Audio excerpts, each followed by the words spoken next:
Here we go.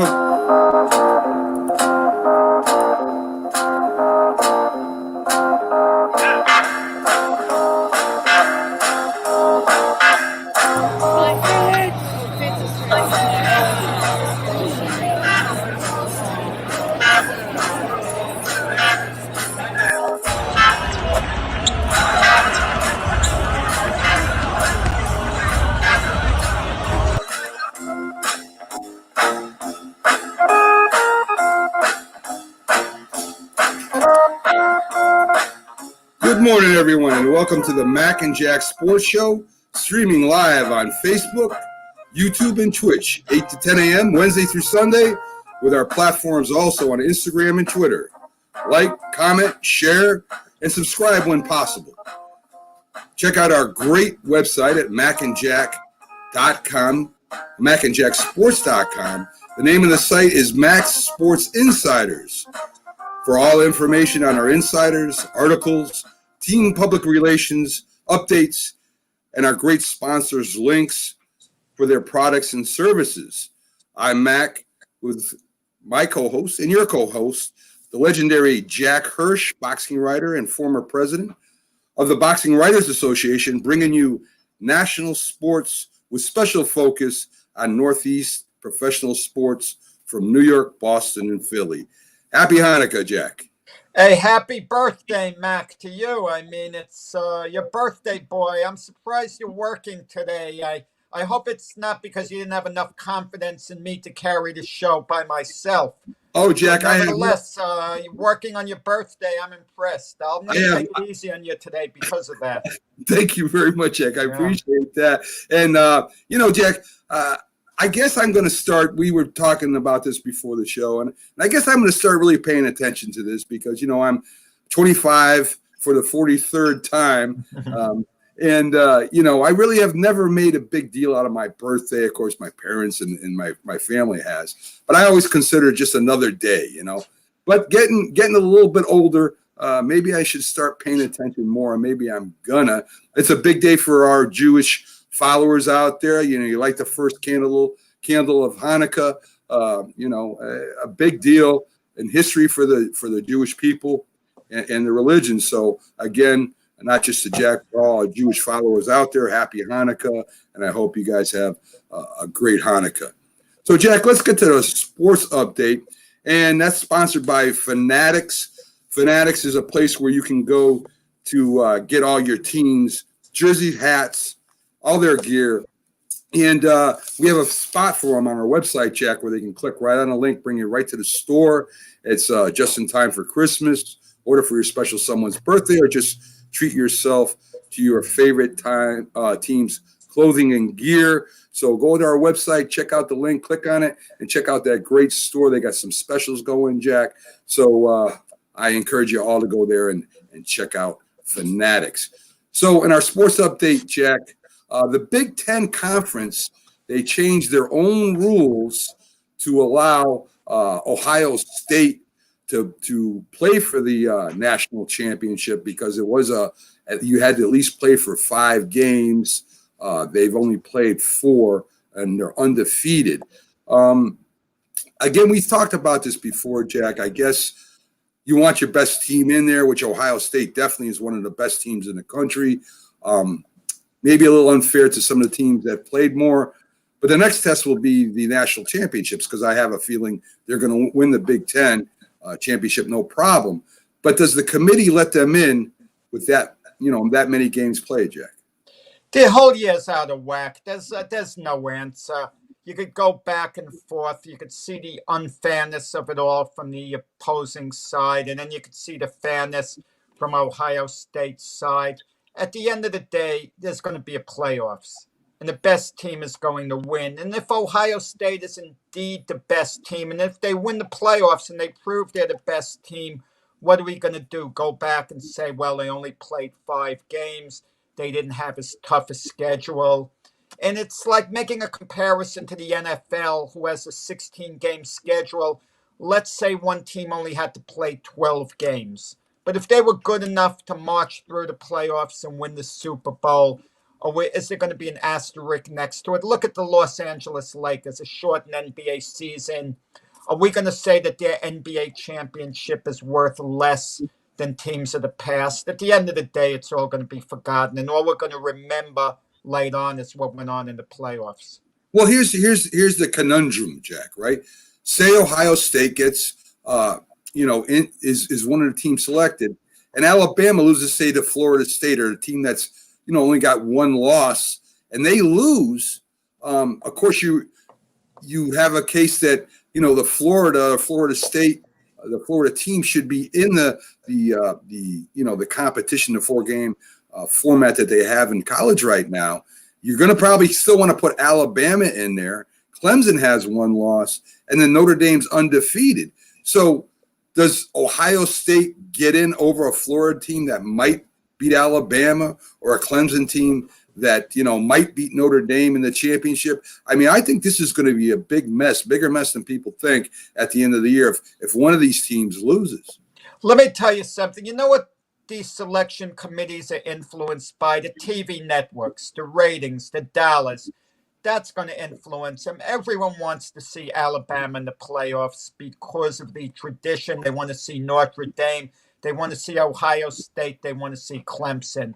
I mean, that's what's basically wanted. If someone else could crash the dance, it's going to be a little harder for them. It's going to be a little more difficult, even though no one's going to say that. And again, this year is so out of whack. There's no sense of true fairness because of the pandemic, the way it's messed up the scheduling. It's easy to forget. For a while back, we didn't even know whether there'd be college football this year.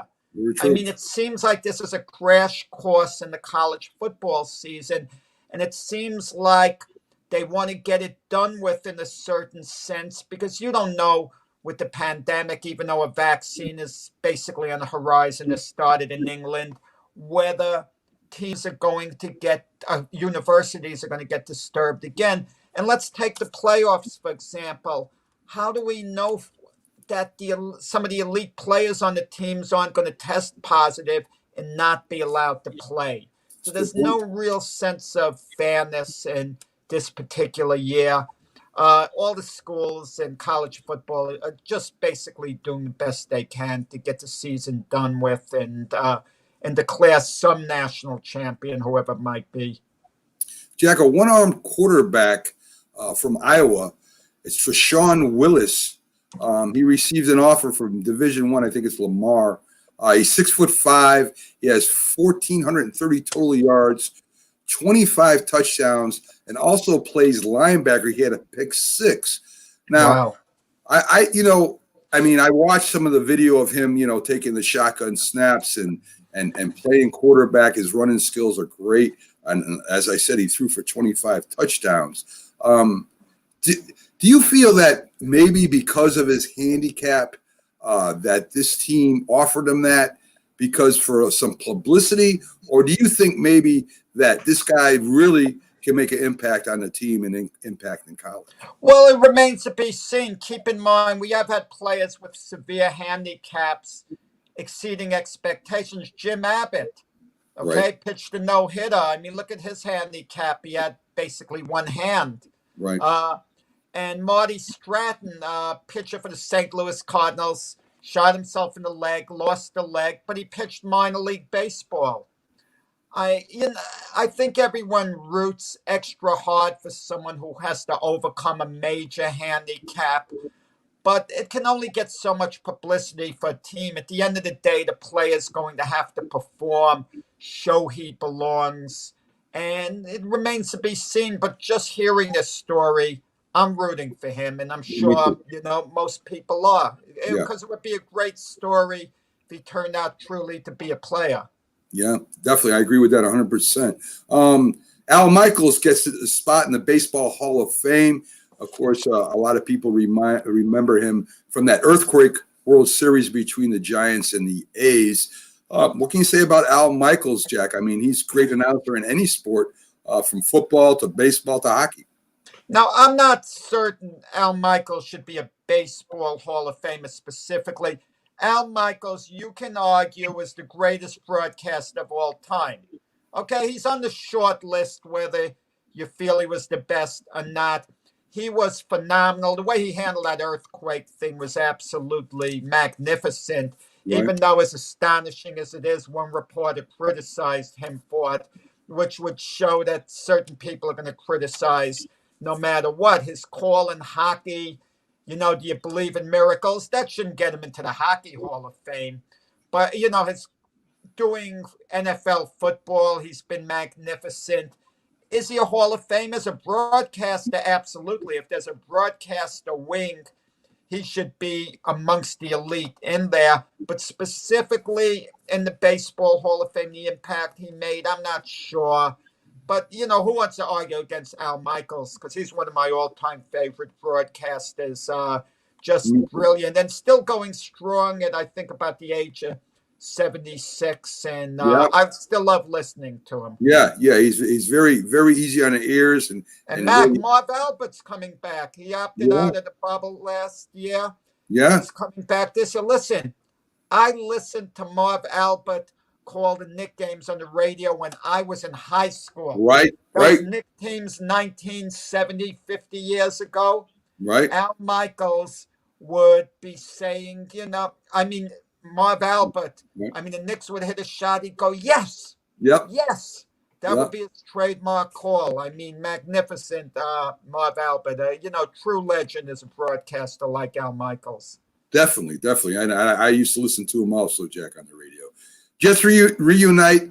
They're reuniting with Jamal Adams Sunday, Jack. And this, I don't know if this you could be calling a revenge game because Jamal Adams got what he wanted in the end. He got traded away to a contender. He hasn't gotten it yet, Mac. Let me cut in.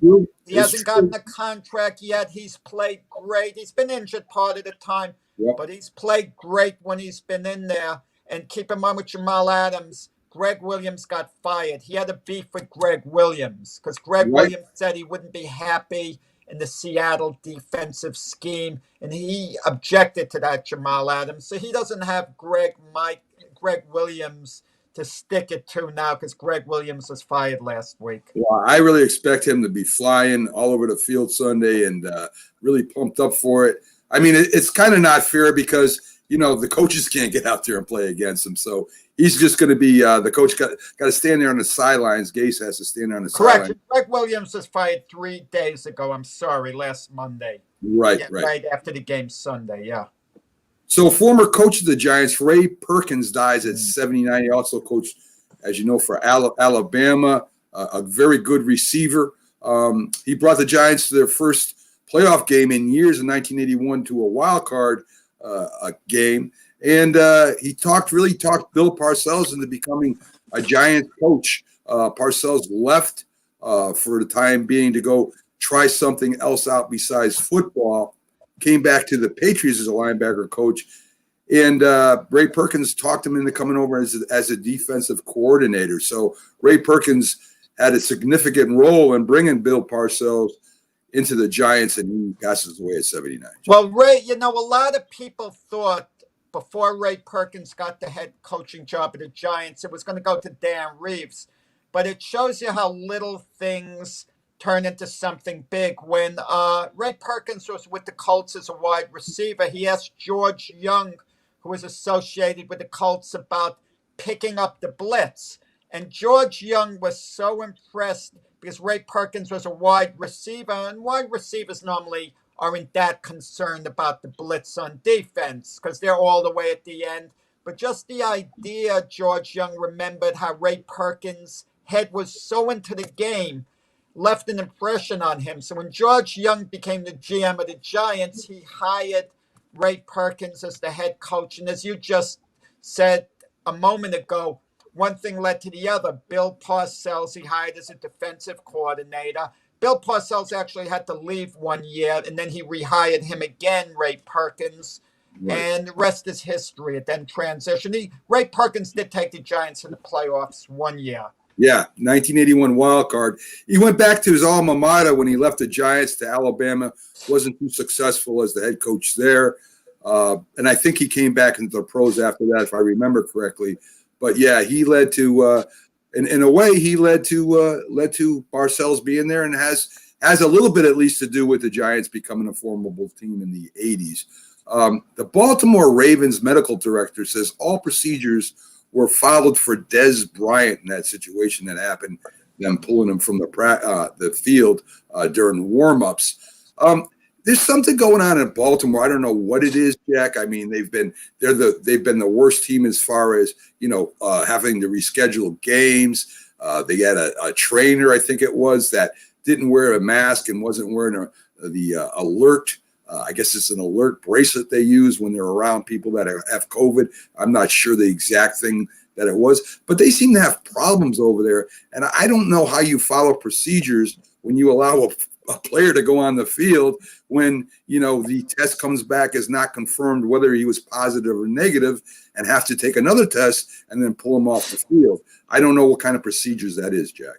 I don't understand this last second stuff. I mean, it happened in baseball in the World Series with Justin Turner. How do you get pulled from the game, then come back on the field and celebrate? And the thing with Des Bryant, his situation, I actually feel for him. He was so looking forward to playing against his old team, the Cowboys, after being out of the NFL for 3 years and playing in a prime time game. Yeah. And it was really his coming out party again to show Des Bryant was back, and Lamar Jackson was going to target him. And all of a sudden he's on the field, and it's like his dream was pulled out from under him all of a sudden. Yeah. I mean, it had to be devastating to him to really just get pulled out like that. And why wasn't he told earlier? Why Right. at that moment? I don't understand this last second stuff. I really don't. Me either, Jack, especially with the same team again. I mean, how many times was the Baltimore-Pittsburgh game rescheduled? How many times has there been things happening in the Baltimore locker room and within their organization where they're just not getting it right? And all the teams really seem to be having that kind of problem. They take, when something happens, they take steps right away, and it seems like— You want to know something, Mac? In a certain sense, Baltimore beat the Steelers, even though the Steelers won the game, because the game wasn't played the normal time, and they threw the Steelers' schedule completely out of whack. Had they played that Thanksgiving game, had against the Ravens the way it was originally, they would have been given extra rest against Washington. They wouldn't have played on a short schedule. Now, they lost the Washington game. Now they're being thrown into the Buffalo game, a very tough game on short rest as well. So really threw the Steelers' body clock out of whack. They're the ones who are paying the biggest price, it seems. I definitely agree with that, Jack. And I mean, Buffalo, you figure you went against Washington, you knew I knew anyway that they were a very competitive team with a chance to win that, and then go play Buffalo where the Ravens got Dallas. You call the upset, birthday boy. You call the Skins over the Steelers. Yeah, I mean, you could see that coming. I mean, especially how they played against the Ravens. So, even though they won, they definitely needed a wake-up call, and maybe Washington was that wake-up call. The NFL has uses flex scheduling, and they're moving the Giants-Cleveland game to Sunday night, Jack, prime time. It goes to show with the Browns, finally looks like they're going to have a winning season. They got a real good shot at making the playoffs, and the Giants surge. The NFL's taking advantage of that, Jack. I think the flex schedule is more than just teams. I think it's personalities, because I think to the general public, even football fans, you want to tune in to see certain players. When you hear the New York Giants, there's no one in particular you want to tune in to see, except when Odell Beckham Jr. was with the Giants. Yeah, he perked your interest. With Cleveland, I think you think of Baker Mayfield, how he's going to perform. And it's not the greatest game as far as fan interest goes. And I'm not talking about New York, where obviously we want to see it. But when you hear Cleveland, you see Baker Mayfield. When you hear Arizona, you want to see Kyler Murray.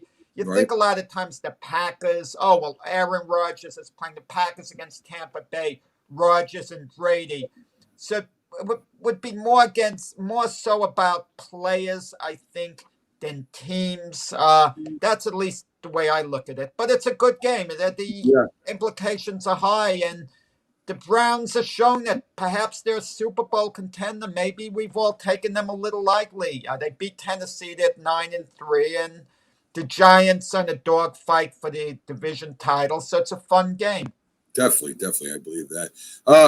In the power rankings, Jack, and of course this means nothing and changes every week, but it's just interesting to me how people move up and down. Of course, the Chiefs are at number 1, the Saints at number 2, the Steelers are at number 3, and the Packers follow them by the Bills. I think the Bills should be, if I was making the power rankings, I think Chiefs and Saints are good, but I think the Bills would have moved up to number 3, Jack. I'm telling you, Steelers lose one game, and everyone seems to move them down this list. I mean, they play at Buffalo Sunday. It's going to be a tough game to win. Maybe they get it together and the Steelers win the game. But my logic is let Buffalo beat them. Buffalo should beat them first before the Steelers slip down, the power rankings. They've lost only one game. It's unbelievable. People are talking about an unbeaten season, and then the team loses one close game, and they fall down, and some they fall out of the top 5. I mean, I just don't see it.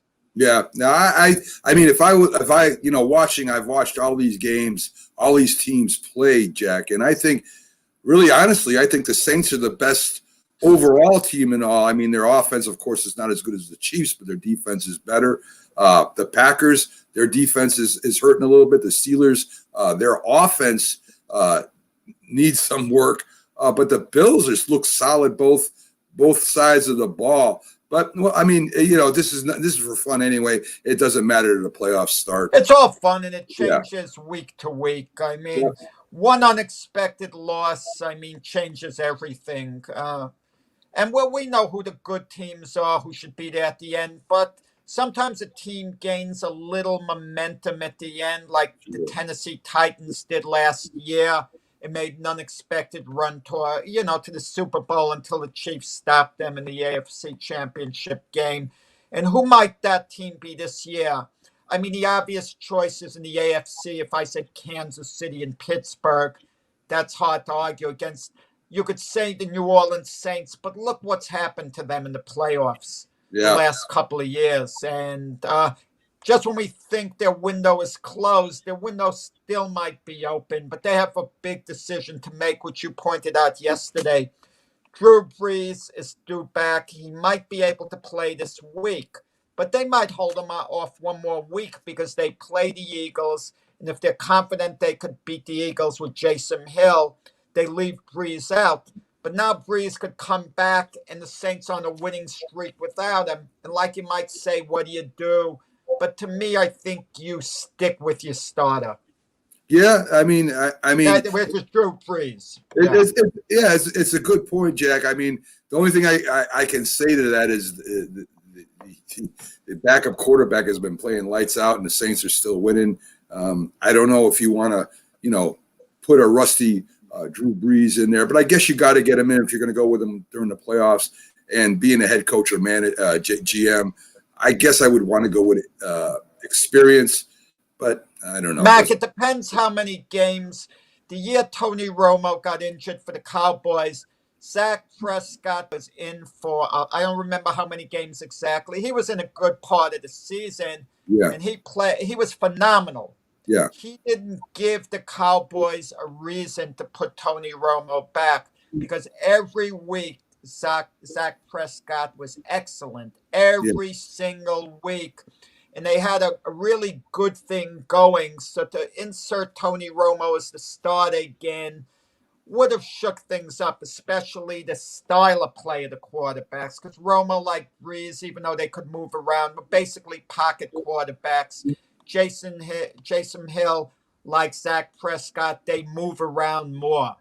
Yeah. So, you have to consider the surrounding pieces around you when you make any type of quarterback change. And speaking of which, we broke the news. Of course, it was all over the place. We didn't really actually break it. We kind of followed up with it with Hurts replacing Wentz as starting quarterback this week. I saw some video of the players coming out and really in support of Wentz. I mean, all the things you heard about Wentz being, a guy that cares about himself first and everything. I was kind of surprised to see so many Eagles come out and say they supported Wentz and that Wentz is their starting quarterback and that, it's not his fault that, only his fault, we should say, that the team is playing the way they're playing, that everyone is playing bad, including the call playing by the coaches. So they're saying there's enough blame to go around. I really don't think that the Eagles had a choice, really, if they still wanted to be in the, to get a shot at going to the playoffs this year. They had to put Hurts in because they had to shake things up. I don't know, Jack. It was surprising to me that these former, Well, two of them came out. I don't want to say it was a whole team thing yet. Two players. Yeah. Wentz hasn't been the most popular guy inside the locker room. I got to see more than two guys come out. One of them was defensive tackle Fletcher Cox, who supposedly is best friends with Wentz. And Wentz might be a very good person. I mean, I don't know. So they're close friends. What Fletcher Cox did was it's a veteran player, but it was a little bit bush. He went on Twitter and he asked for a vote, who the fans want to see. Now, I don't know what the result of the vote was, but I'm sure it didn't favor Carson Wentz for this week. But you don't go and take a vote and say, well, I'm voting for Wentz to go out there. I want him still to be my quarterback. I don't want to change. And the center, Jason Kelsey, also supported Wentz. He's the guy who snaps the ball to the quarterback. So you think they'd have a close relationship. But logically, they have to go to Hurts, not to salvage the season, to see what he has going into next year. Because next year, the chances are you're going to have the same two quarterbacks. You're going to have Wentz, who you're going to have a hard time trading because of his enormous contract. And you're going to have Jalen Hurts if Jalen Hurts plays well. So I think you're going to have a thing with the Eagles if Hurts plays well. Going into training camp next year, a competition for the quarterback position. Yeah, I definitely agree with that, Jack. Cincinnati Reds broadcaster who resigned for a gay slur. He was forced out. Yes, but they said he would resign. Was hired by the Roberto Clemente League down in Puerto Rico as their play-by-play man. So, Jack, Tom Brenneman. Right. What happened with Tom Brenneman, if the listeners don't know, he had what's called a hot mic. He thought he was off the air, and he made a remark joking around anti-gay. You should never make remarks like that, period, okay? Right. I mean, you should just, he was out of place. Was he wrong? He was absolutely wrong, out of place. He was very contrite after. People say that someone's just trying to save their own rear end when they're contrite after. Everyone is trying to save their own rear end when they make a mistake and their career's on the line. But he reached out to the gay community, so on. And I hope I'm not saying anything antisocial because what Tom Brenneman did was absolutely wrong. I mean, all people should be treated the same. There shouldn't be any bias and so on. And he's reached out. He's tried to make it right after. And what annoys me is someone could have such a long career and make one remark on a hot mic, joking around, even though it's absolutely wrong, absolutely out of place, and basically have their life ruined for it. No matter how bad they feel about what they did, and even though they realize their error in judgment, and it might not reflect the type of person they are, and there's no evidence that reflected the type of person Tom Brenneman was in any way. And they basically see their career ruined. Yeah. It's awful the way society is becoming that way. Society's got to become more forgiving, okay?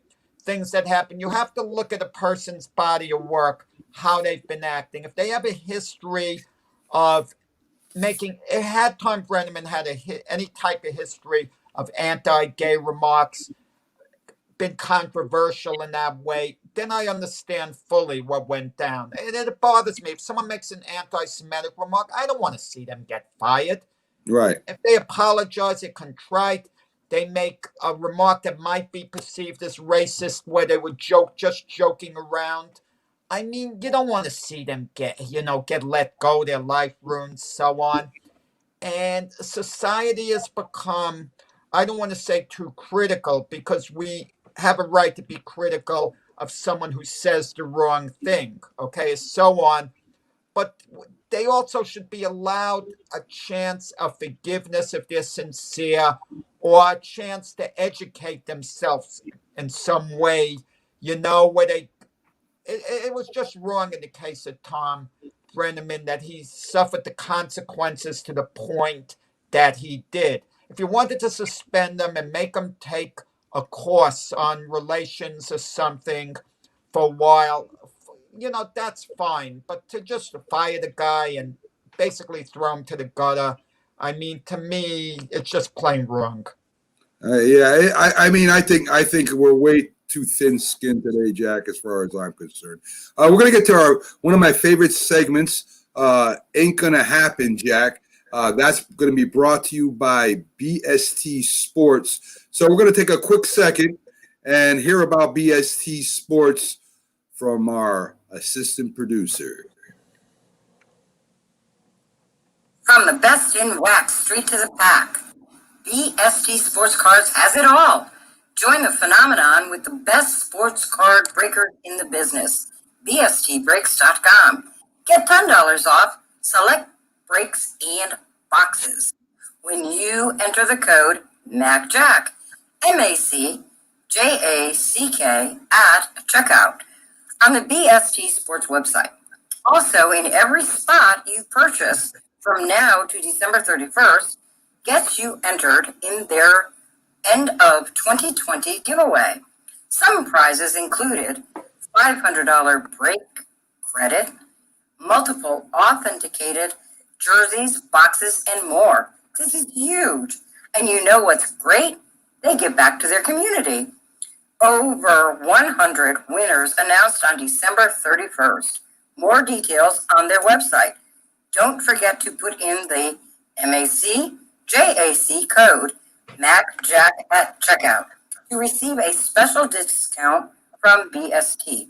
Happy holidays from BST and Mac and Jack. BSTBreaks.com, breaking live on multiple platforms daily. So there you go, Jack. That's our BST sponsor who sponsors the one and only Jack Hirsch's Ain't Gonna Happen, where I ask you some of the questions and topics that might happen or might not happen coming up here in the future. So let's start off with Mitch Trubisky. He will be with the Chicago Bears next year. Gonna happen. I think one way or the other they're gonna stick around. The alternative isn't easy. It's not easy. He has the big contract too. Some people might think, well, he could go to the Jets for Sam Darnold, to the Bears, for example. They're not gonna draft. They're not gonna be high enough in the draft, Chicago, to get the type of quarterback who they could feel comfortable taking in the first round. I kind of feel he'll be there. There's few games left in the season. All he has to do is perform moderately well. And I think he'll stick around with the Bears and maybe turn things around. Who knows? We just talked about this. Jack, Carson Wentz will be with the Eagles next year. Gonna happen. I mean, a lot of people think it ain't gonna happen, but I say it's gonna happen. What are you gonna do with that contract? Yeah. The only way you get rid of the contract is to trade that contract for a similar contract like that. But any other quarterback just about with a similar contract, it's going to be hard to trade one for one. And why would the Eagles want Mitch Trubisky, for example, for Carson Wentz? They got Jalen Hurts. They might alternate him, with Carson Wentz next year, assuming Jalen Hurts shows potential and shows promise. So I think one way or the other, they're going to try to straighten Carson Wentz out sooner than get rid of him. Because keep in mind, at one point he was a really good NFL quarterback. That's why he got the large contract. Yeah, I was surprised when they signed him to that contract, especially with him being injured the previous couple of years. J.J. Watt will be with the Houston Texans next year, Jack. J.J. Watt is still a top-of-the-line player.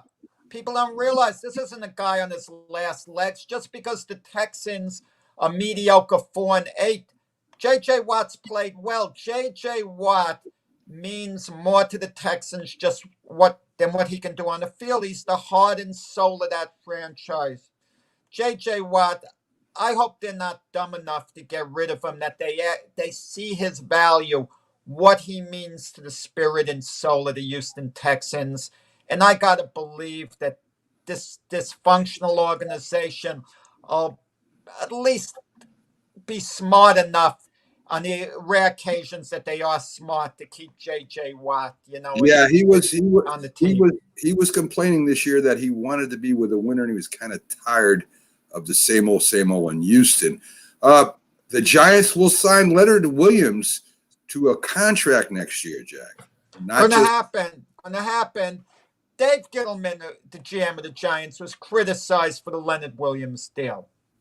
Criticized when Leonard Williams got off to a slow start as a New York Giant after he gave draft picks to get him from the New York Jets. Well, guess what? You know who the defensive player of the week was this year in the NFL this week? Yes. Leonard Williams. Yes. Meaning this past week, Leonard Williams was voted the best defensive player in the NFC. Yeah. Best defensive player. Leonard Williams was phenomenal against Seattle last week. Okay? And Leonard Williams is a young player. He's still getting better. Why did the Jets give up on him? Oh, I mean, on the previous shows I was on, I was arguing with the other people that participated in the show about getting Leonard Williams and giving him that, that tag. Listen, Leonard Williams, every time I watch him play, his motor never stopped, even when he wasn't getting the sacks, even though when he was on that atrocious Giant defense of, last year. Listen, I knew the man was a good defensive tackle. He was good with the Jets. And I knew if they used him correctly and the defense got better, that he would get better. He was one of the top picks in the draft a few years ago. Yeah. He developed a little bit slowly, but you could sense he was getting better and better. In the beginning, he was basically a run stuffer. But now he's turning into an elite pass rusher as well. Yeah. I mean, they have to sign him, the Giants. They just have to. I agree. Drew Brees will stay one more year if they don't make the Super Bowl this year, Jack. Ain't going to happen. Drew Brees is, he's basically gone after this year. This is his last hurrah. I'm sure there's a nice position awaiting him in the broadcast booth. I heard rumblings about ESPN wanting him, so on, since they can't have Peyton Manning. And New Orleans, too, do they want him back next year? If Jason Hill keeps looking really, really good, why would they want Drew Brees to come back an extra year? He's high-priced. It gives him a little less flexibility to New Orleans Saints with the cap. This is it for Drew Brees. I mean, it's Super Bowl or bust this year. Big Ben will retire at the end of the year, Jack. Who? Ben Roethlisberger? Yeah.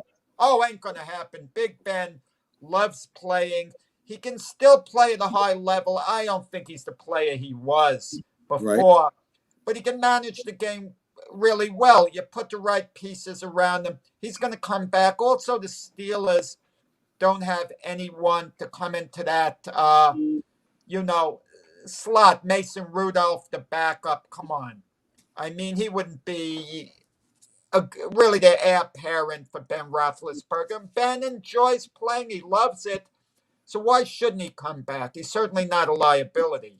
Maybe a spot, Jack, opens up if he does retire for Mitch Trubisky or maybe Carson Wentz. Just starting to run. Oh, okay. I'll take a faded version of Ben Roethlisberger over those two guys combined. Come on. There was some talk about Sam Darnold, perhaps. Yeah. Coming. But listen, Sam Darnold himself, let's face it, it's unproven if you look at the big picture, what he's done over his whole career. Ben Roethlisberger is a safe bet. Mike Tomlin's comfortable with him. and they could still win. Listen, they have one loss. I mean, no one has talked about Ben Roethlisberger retiring. I mean, with the injuries, so much. the reason why I bring it up is all the injuries he's had. And, he doesn't move around, and he's taking a lot of shots, starting to take a lot of shots. But he's a big, tough guy. Yeah, but as long as he wants to play, can he still play at a high level? And right now he can. He's not the quarterback he was, but he could still play at a high level. And you could win with Ben Roethlisberger if the pieces around him fit. Baseball will have another shortened year next year, Jack. Ain't going to happen. They're committed to the whole year with the vaccine out. As the year goes along, we assume things are going to get better and better and better in society. So it's basically just starting the year and getting through the first 3 months or so, the half the season. And if they did it last year, right? They actually, once they got started, they actually completed the season, which was a surprise to me. Okay, yeah. There's no reason why they shouldn't be able to play the whole year this year. They might have to cancel some games now and then, reschedule. But I think we're going to get a 162-game season this year. Okay, last one, Jack. Basketball and hockey will play the same playoff format it did last year, this year. Ain't going to happen. With hockey, who knows what's going on right now. And with basketball, they had the shortened season, the shortened off season, is leaving a lot of players unhappy. Okay. I mean, it's especially those that went deep into the playoffs, like the Lakers, to be right back playing again with all the restrictions. It does take a mental toll. Now, we could say for all the money they're being paid, all the millions of dollars, but they're human. They're human. They don't like being restricted.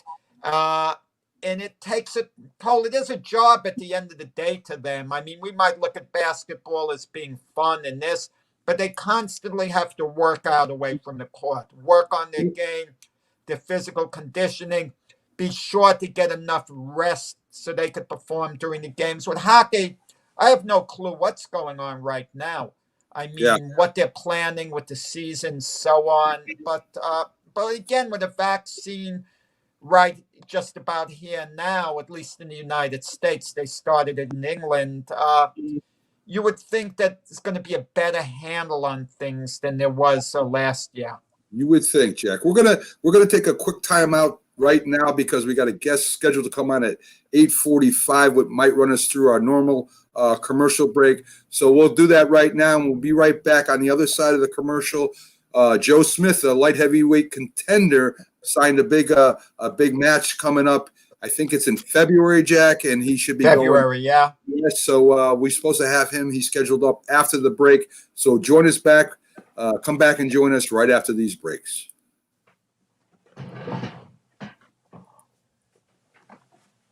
If you served honorably in our nation's armed forces and you're looking for a way to continue serving your fellow veterans in your community, then join AMVETS. Each year, AMVETS members volunteer millions of hours at VA healthcare facilities from coast to coast, helping to improve the lives of their fellow veterans through the VA Voluntary Services Program. AMVETS posts and departments also participate in a wide variety of community service projects, ranging from Americanism in our schools to supporting the Special Olympics and Boy Scouts of America. If you no longer wear the uniform today, you can still serve through the AMVETS by joining today at amvets.org. Hi, Grandma. What's for dinner? Hey, honey, I'm making stew tonight. Ooh, can Nina come over? I'm not sure about our new friend. I wonder if there's been any drinking going on. Alcohol at her age can lead to so many bad things. I've been meaning to ask you, what would happen if someone offered you a drink? Grandma? This is hard. She's so young, but I know I need to talk to her about it now before someone tries to give her alcohol. If anyone ever does offer you a drink, I want you to say no. I have too much respect for my family, and I don't want to get in trouble. Okay. Really? I promise, Grandma. I love you too. Okay, how about tasting this stew and telling me what you think? Some children may try alcohol as young as 9 years old. It's not too early to talk about drinking. For tips on how to begin the conversation, visit underagedrinking.samhsa.gov. That's underagedrinking.samhsa.gov. This message brought to you by SAMHSA and this station. When you hear the word asthma, you probably think of shortness of breath, coughing, or inhalers. Lots of things trigger asthma, but the fact is that asthma doesn't just attack, it can kill. But with proper medical management, asthma is controllable. If you experience shortness of breath, wheezing, tightness in your chest, or persistent nighttime coughing, you may have asthma. See your doctor and get the facts. You'll breathe easier. For more information, call 211 Info Line. A message from the Connecticut Department of Public Health, keeping Connecticut healthy. You talk and they will hear you every single time. Oh, we're getting killed. Yeah, well, Kyle's not here. How come? Kicked off the team. Didn't Kyle, some other kids got caught drinking beer in the park a couple of nights ago. Really? Yeah, 0 tolerance. He's out for the season. Come on, it's a first offense, right? That we know of. But why should that matter? He knew not to drink. I made it clear to Matt, that's what we expect from him. What have you said to Tim? Nothing really. You know, a lot of kids try it at this age, so. Yeah, well, a lot of kids don't try it too. I'm not saying that Matt's going to be this perfect kid, but if I don't tell him what we expect him, why he shouldn't drink, how's he going to know? You think kids that age really listen? They never admit it, Bill, but they hear more than you think. Talk. They hear you. For more information about talking with kids about underage drinking, visit underagedrinking.samhsa.gov.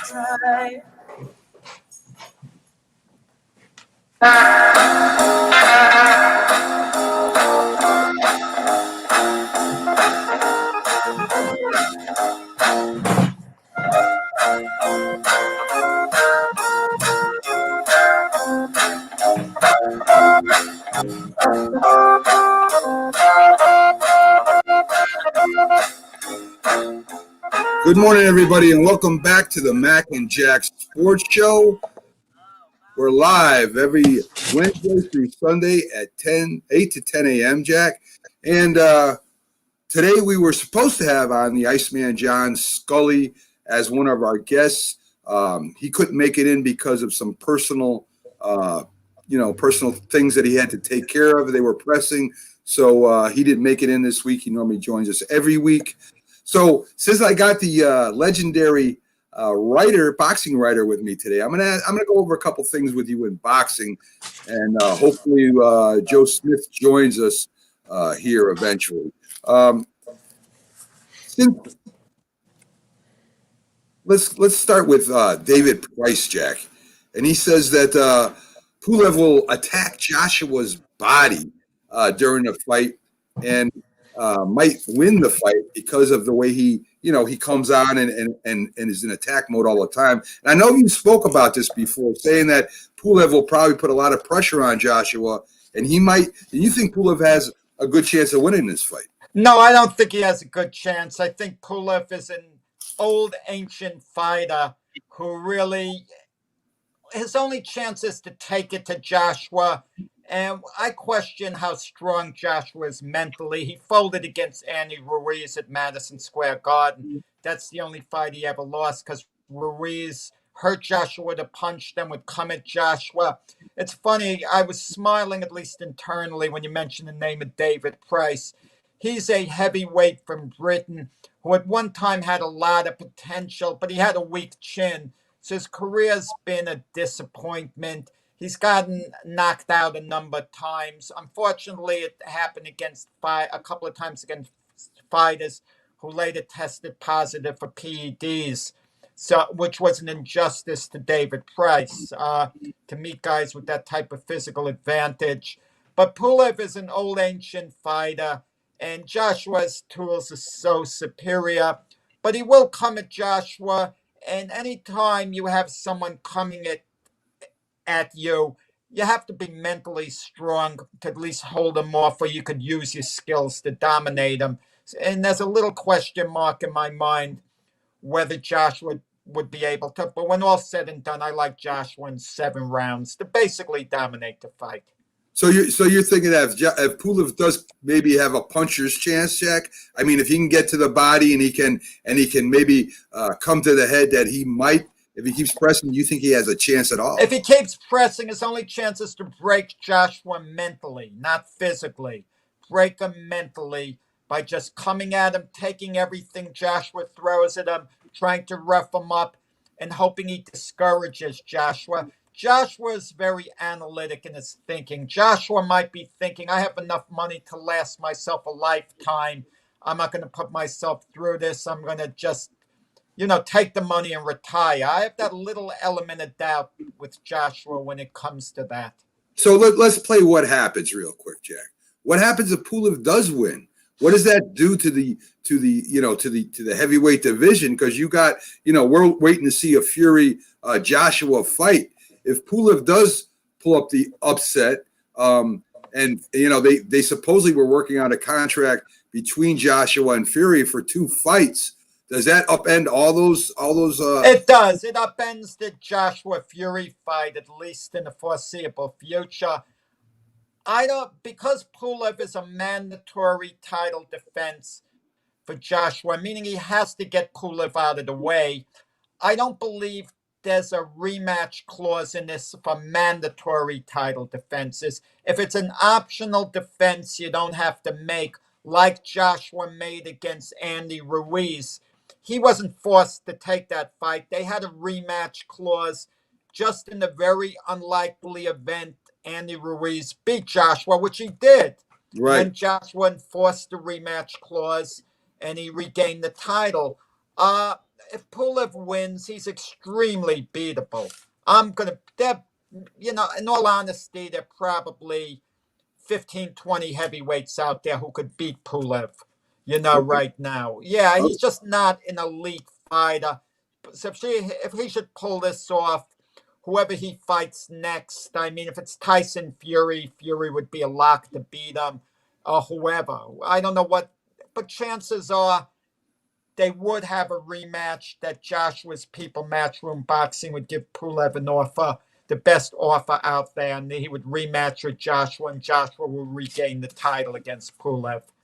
Okay, so Fury also had a mandatory fight that they said he had to take.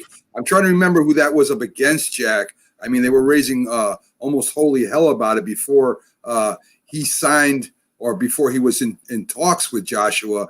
I think Wilder is pretty much totally out of the picture as a contender right now. Do you agree with that? No, Wilder still has a name. What puzzles me, and no one has addressed, is Wilder had a rematch clause. He had a rematch clause for the 3rd fight against Fury, and it had to get enforced by a certain date.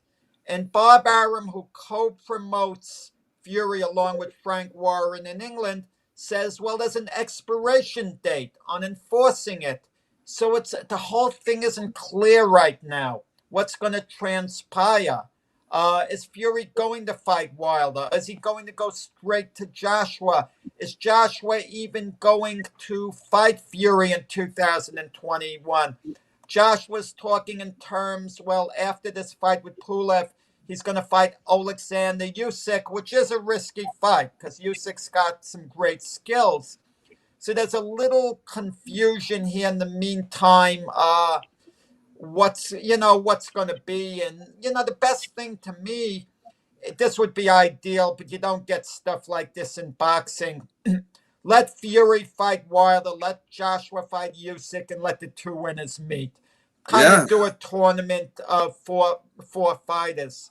They had something in 1967 when the authorities stripped Muhammad Ali of the heavyweight title because he wouldn't go into service. They had an 8-man elimination tournament. And it was a lot of fun.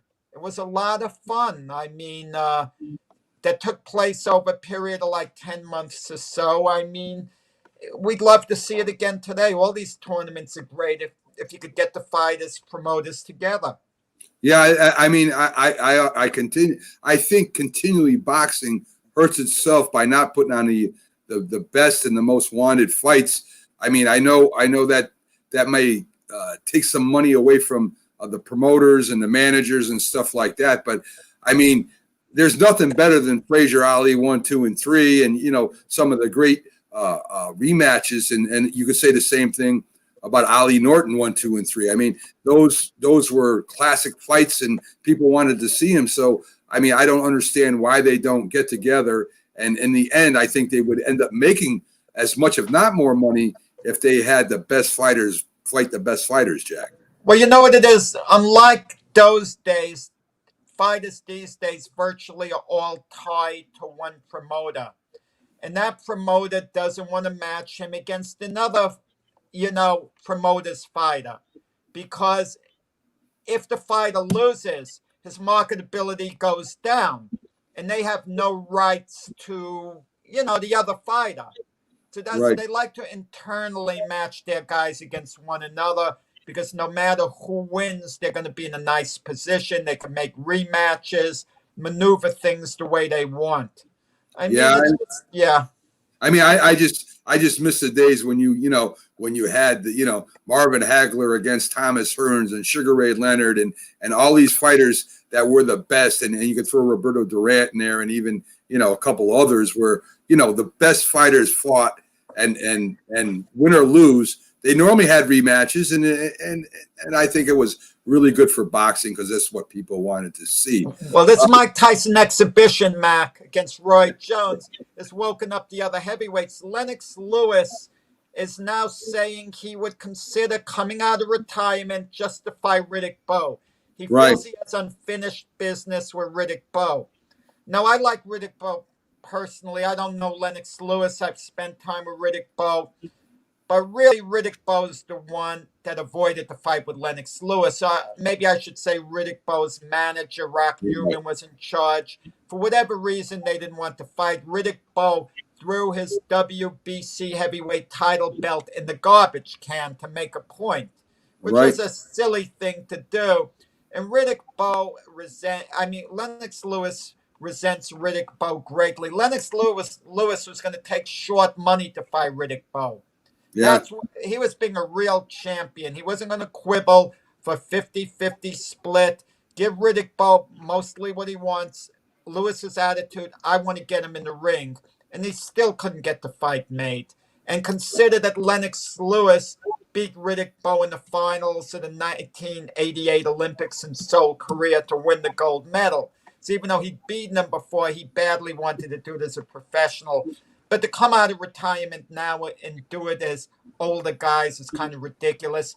And I was with Big Daddy Bowe. He's in no type of physical condition.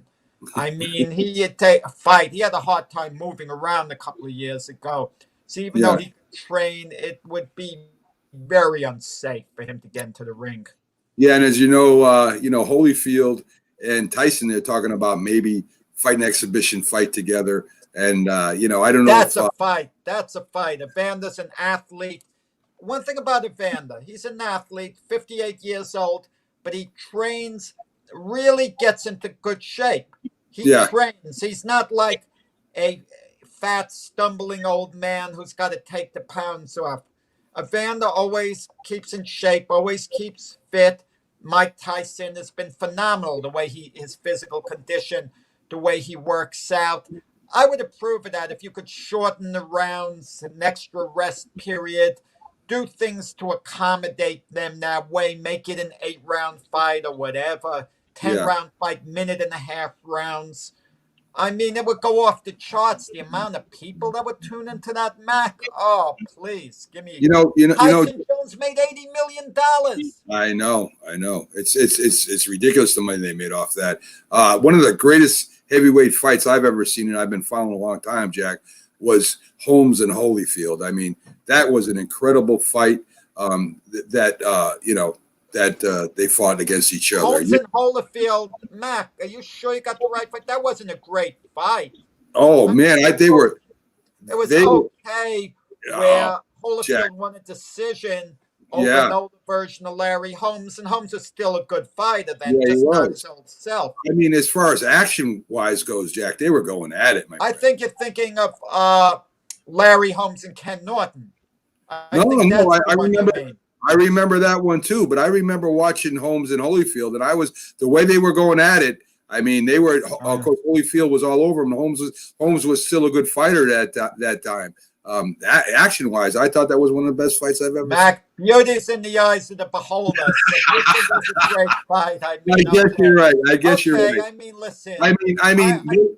Maybe not as good. Listen, Maybe not as good as Foreman Spinks, but it was quite a fight. I'll tell you some that. of our listeners might go to YouTube and say, well, it was okay, Mac. But come on. Okay. You talk about a great fight, George Foreman, Ron Lyle. Now, that's a great heavyweight Yeah, fight. that was a great fight. That was a great fight, too. Definitely.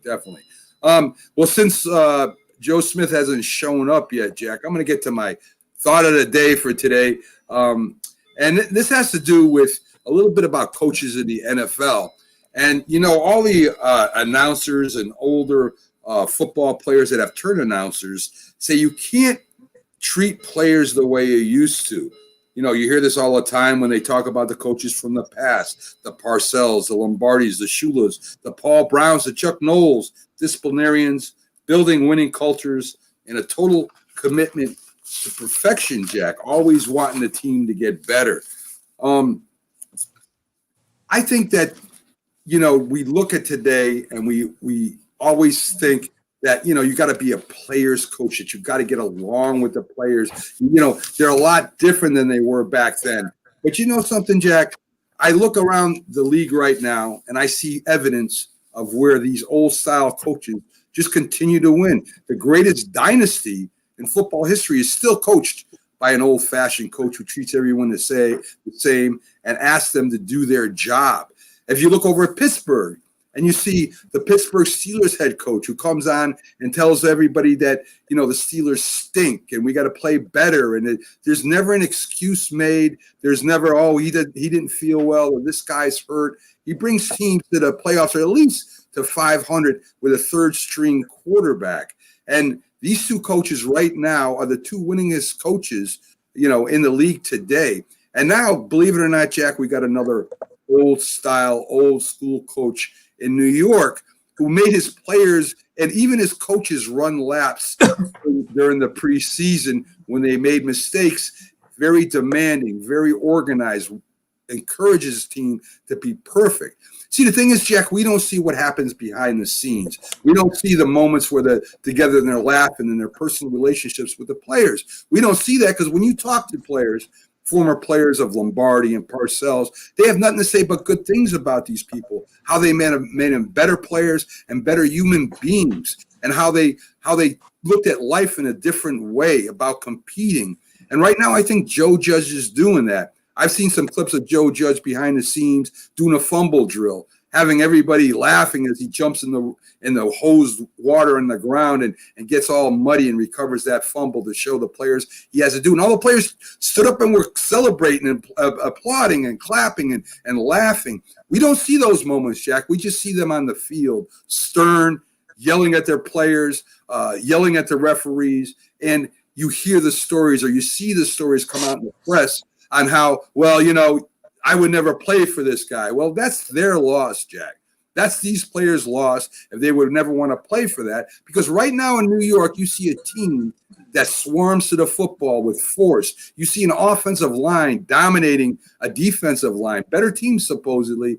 And you see all this happening right before your eyes. And not to mention a guy named Rivera over in Washington that has the players believing in themselves and playing physical football. Now, you know, we can say, well, you know, he's not a Pete Carroll that, you know, is more easygoing with the players, more laid back, more a rah-rah guy, or maybe even the head coach of the Chiefs right now, who is not as stern maybe as other ones, but he's got his moments where I see him get upset with players. So this stuff, when I hear this, Jack, I sit back and I laugh.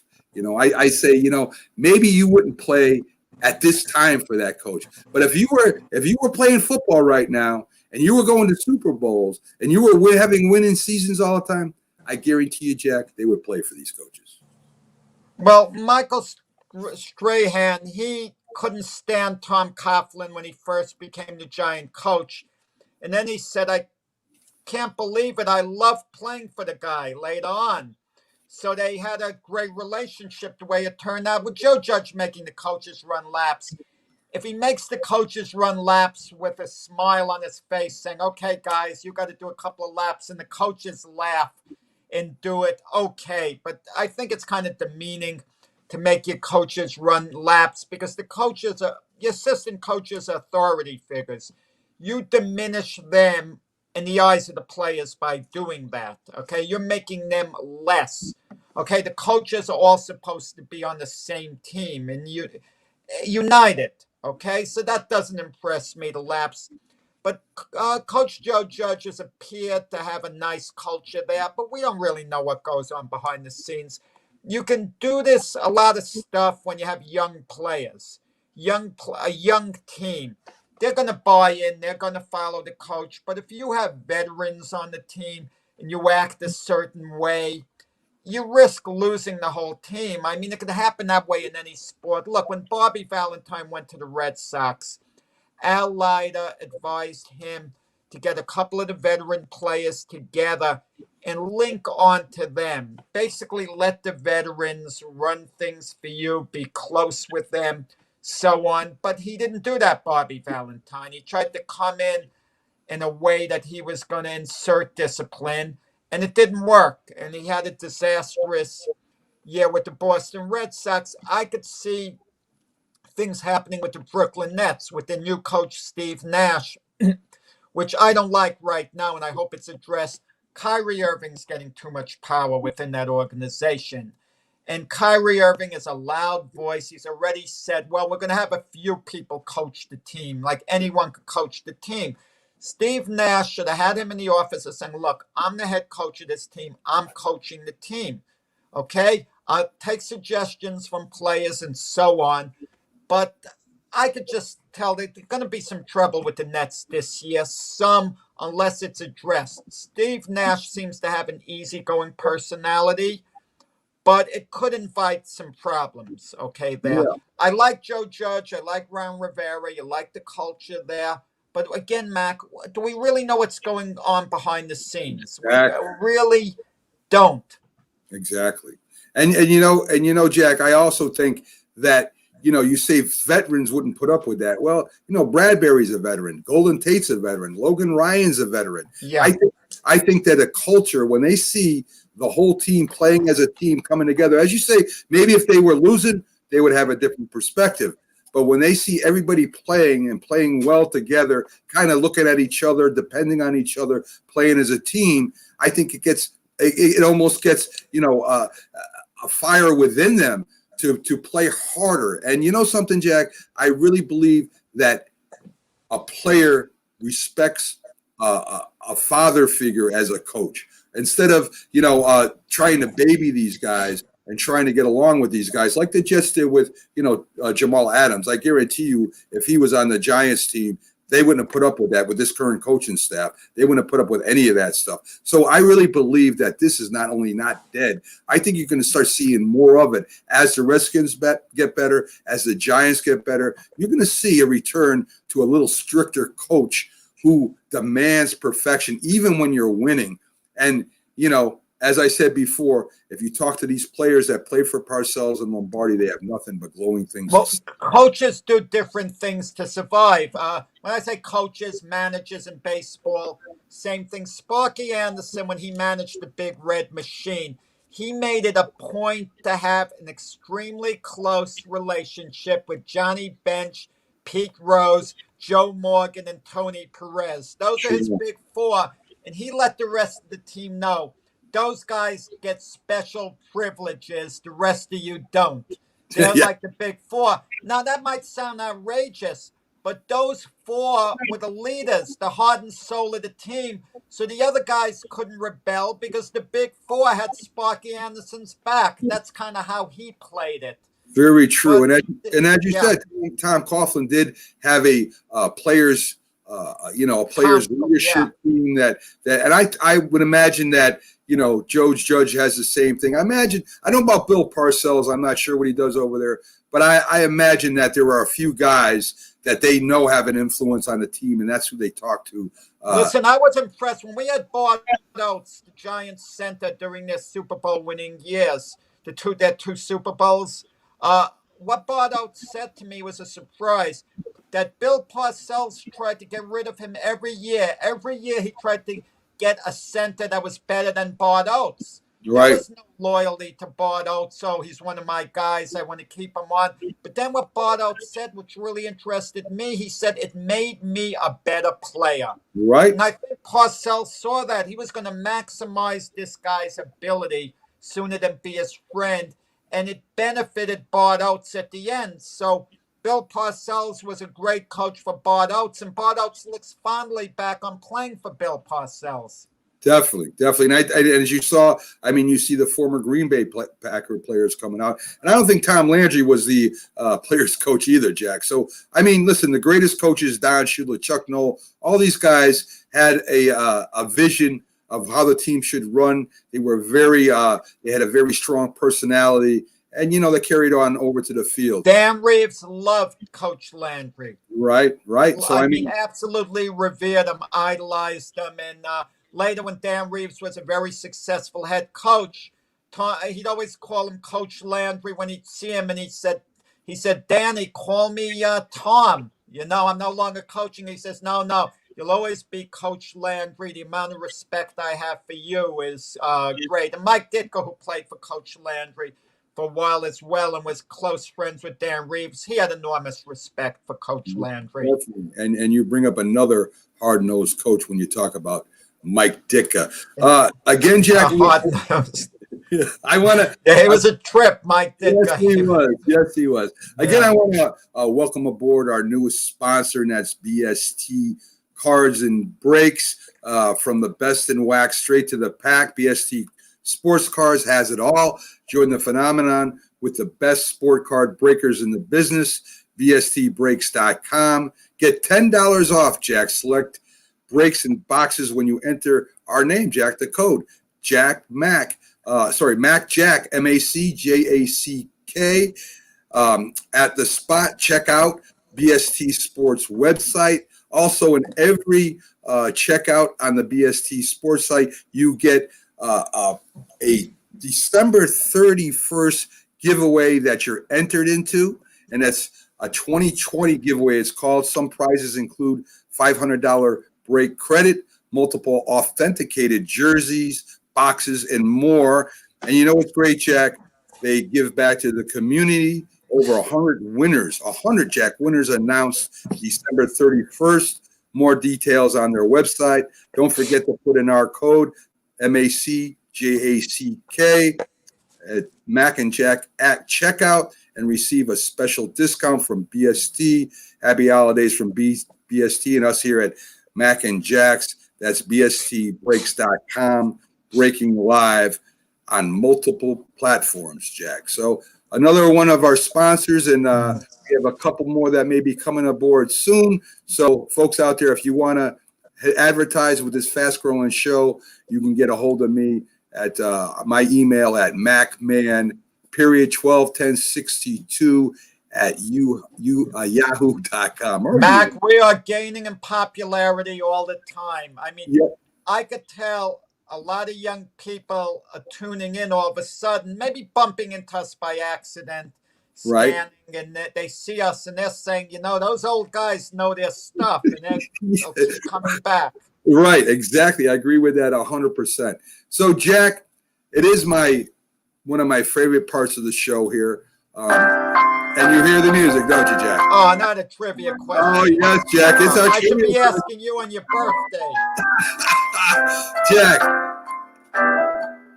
I love asking you this. And if I was an even if NFL team, I'd be 7-9 on the season, 6-10, 7-9. I mean, if you get it right, you have all the information that surrounds the answer, which is awesome. So this is our sports trivia question for Jack. So how many times, we remember the great Roger Maris for the Yankees, how many times was Roger Maris intentionally walked during his record-breaking 1961 season where he hit 61 home runs? Was he walked 20 times and under, 20 to 30 times, or 31 times and over that year, Jack? Well, funny thing about that,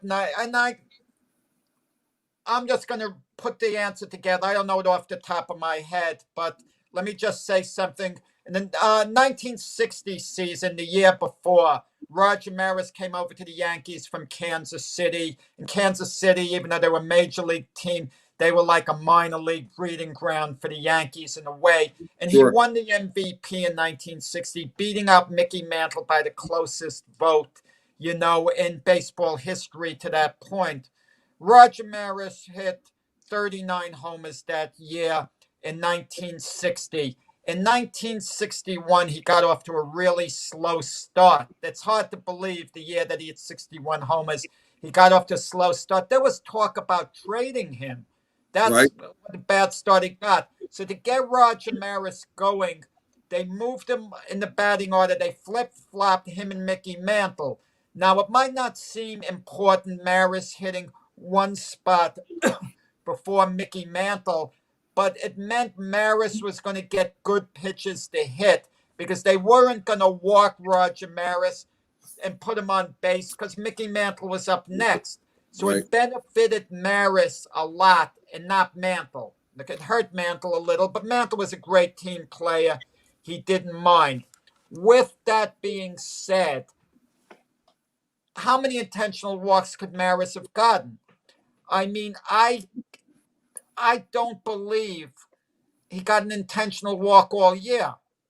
If I'm not mistaken, that it was 0 intentional walks. That would be my guess, because it made absolutely no sense unless Mickey was out of the lineup later in the year. Was this a multiple choice question? Because I'm going to answer on the low end if it was. Otherwise, I'll say he wasn't intentionally walked all year. Jack, not only was it 20 and under, you're absolutely right. He wasn't intentionally walked. Yeah. And to me, that's amazing. When he started hitting them home runs in bunches, which he did, they didn't intentionally walk him at all. And it was a great info talking about him switching places the order with Mickey Mantle. But you know what's interesting, Mac? Late in the year, I mean, Mantle finished up with 54 home runs. Him and Maris were competing until Mantle had the flu, and then he took the doctor gave him a bad shot, and he had to miss, the last couple of weeks or whatever of the season, where he kind of dropped out of the race, leaving it for Maris alone. I'm a little surprised that very late in the year, without Mickey Mantle in the lineup, that Maris wasn't intentionally walked, because the thought was that maybe they'd want to preserve Babe Ruth's record. Right. Okay. But instead, I guess they pitched the Maris because they didn't want to be considered the team that will wimp out. One of the things when Barry Bonds was going for the record, and he was playing Houston, Larry Durka, former pitcher, was the manager of Houston.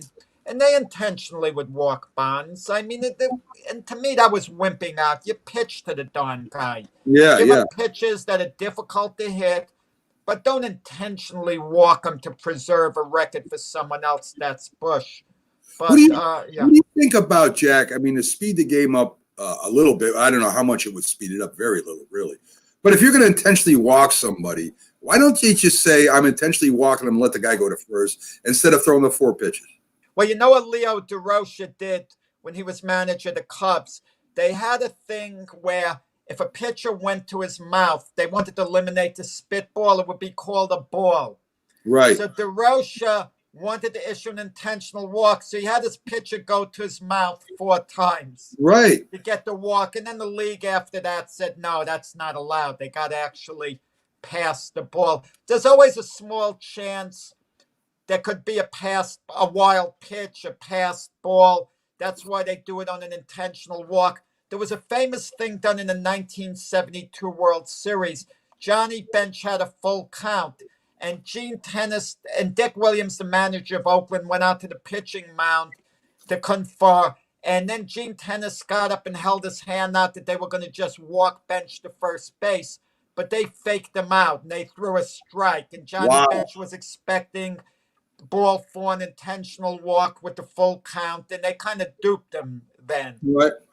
Wow, that's pretty smart. Like Dan Marino did in football when he duped the Jets like he was going to ground it. Yeah, definitely. Yeah. Ground it, right. So we didn't get Joe Smith in light heavyweight Joe Smith didn't come on today. I don't want to. Well, we're not going to talk about this fight if he's not on.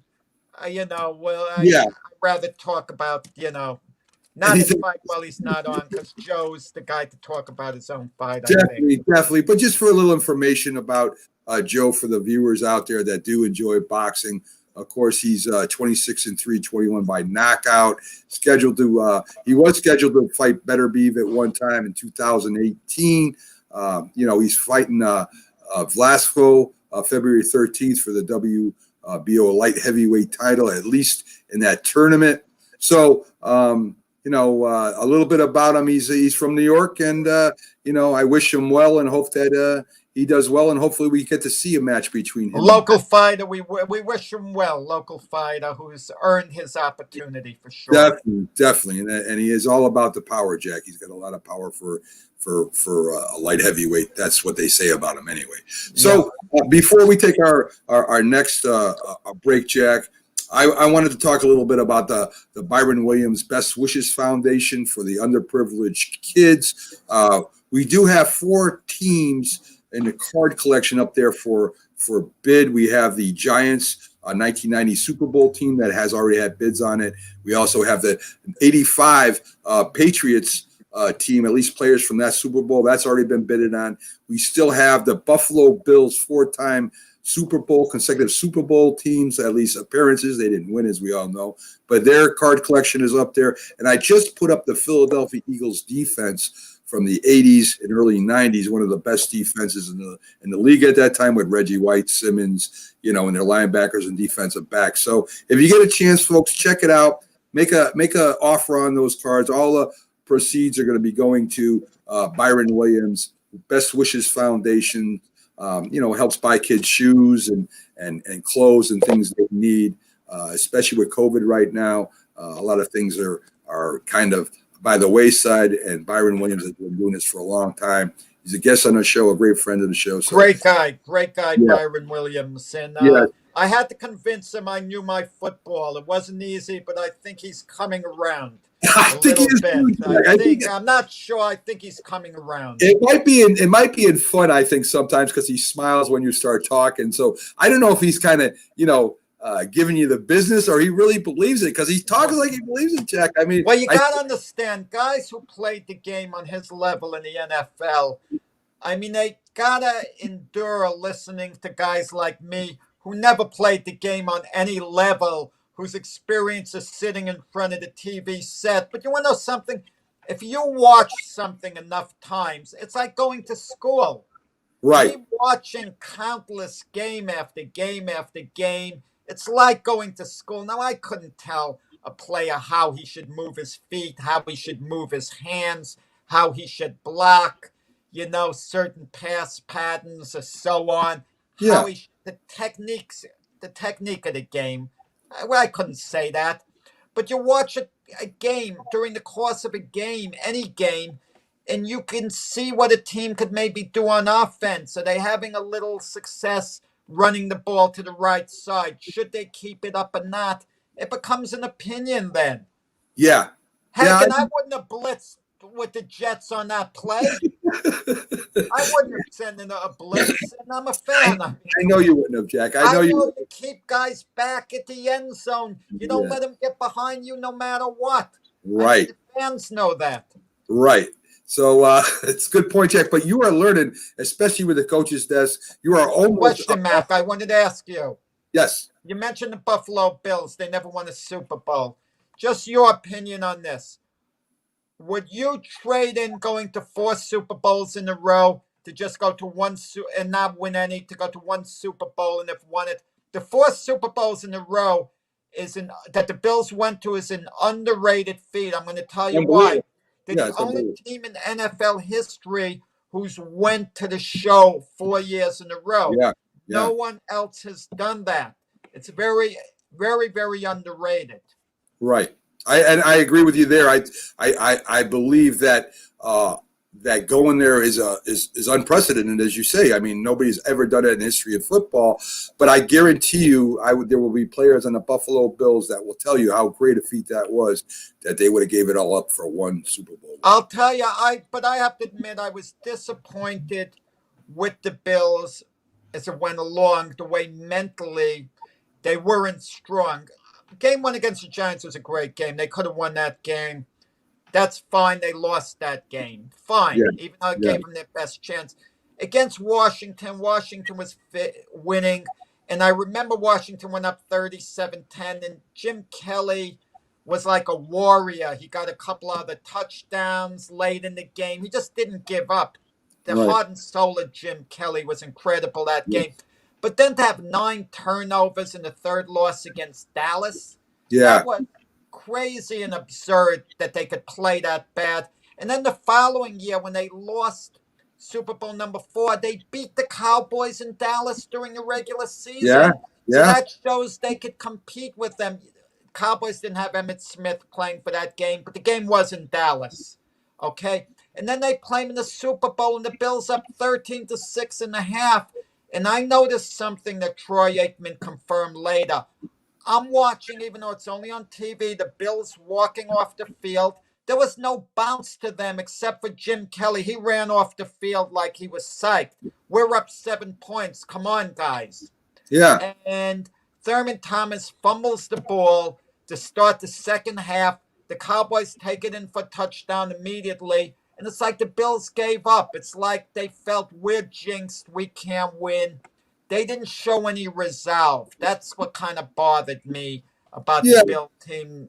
I mean, Jack, football is 80% mental and 20% physical. You know what I mean? So, I mean, there's a lot of things that go into it, not only, knowing the playbook and what your responsibilities are on the field in certain times, but it's also about your psyche and what you feel you can do and what you can't do.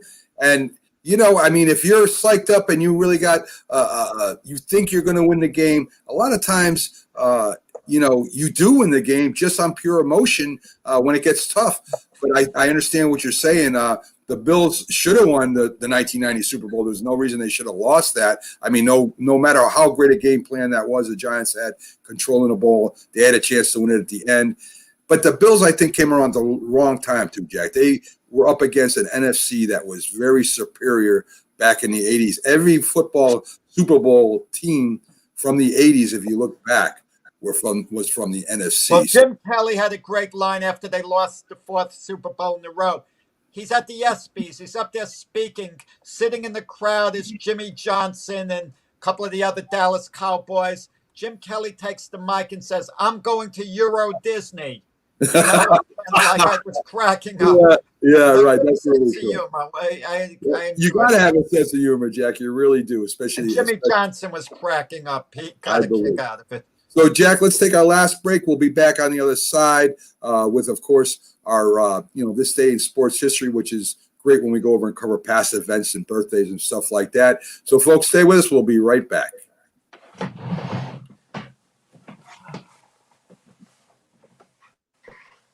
If you served honorably in our nation's armed forces and you're looking for a way to continue serving your fellow veterans in your community, then join AMVETS. Each year, AMVETS members volunteer millions of hours at VA healthcare facilities from coast to coast, helping to improve the lives of their fellow veterans through the VA Voluntary Services Program. AMVETS posts and departments also participate in a wide variety of community service projects, ranging from Americanism in our schools to supporting the Special Olympics and Boy Scouts of America. If you no longer wear the uniform today, you can still serve through the AMVETS by joining today at amvets.org. We all make choices. When it comes to alcohol, kids make choices whether to drink or not. Okay. Bye-bye. Remember, I'm going to Alex's party tonight and sleeping over. Hey, have a seat for a second. Remind me about that party again. Alex is just And adults make choices whether to talk about it. That's true of parents and every other trusted adult in a kid's life. Kids want to know our expectations when it comes to alcohol and other drugs. They want guidance and honest answers to their questions. And it makes a difference when the message is consistent and part of everyday conversations. So talk with your kids and help lead them on a positive path. Because when you talk, they hear you. For more information about talking with your kids about underage use of alcohol and other drugs, visit underagedrinking.samhsa.gov. When you hear the word asthma, you probably think of shortness of breath, coughing, or inhalers. Lots of things can trigger asthma, but the fact is that asthma doesn't just attack, it can kill. With proper medical management, asthma is controllable. If you experience shortness of breath, wheezing, tightness in your chest, or persistent nighttime coughing, you may have asthma. See your doctor and get the facts. You'll breathe easier. For more information, call 211 Info Line. A message from the Connecticut Department of Public Health, keeping Connecticut healthy. If you talk and they will hear you every single time. Oh, we're getting killed. Yeah, well, Kyle's not here. How come? Kicked off the team. Didn't Tim tell you? Kyle and some other kids got caught drinking beer in the park a couple of nights ago. Really?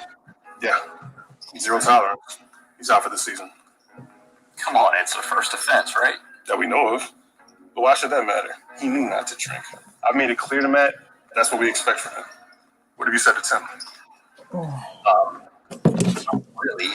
You know, a lot of kids try it at this age, so. Yeah, well, a lot of kids don't try it too. I'm not saying I'm asking to be this perfect kid, but if I don't tell him what we expect and why he shouldn't drink, how's he going to know? You think kids that age really listen? They never admit it, though, but they hear more than you think.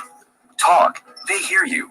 For more information about talking with kids about underage drinking, visit underagedrinking.samhsa.gov. Try.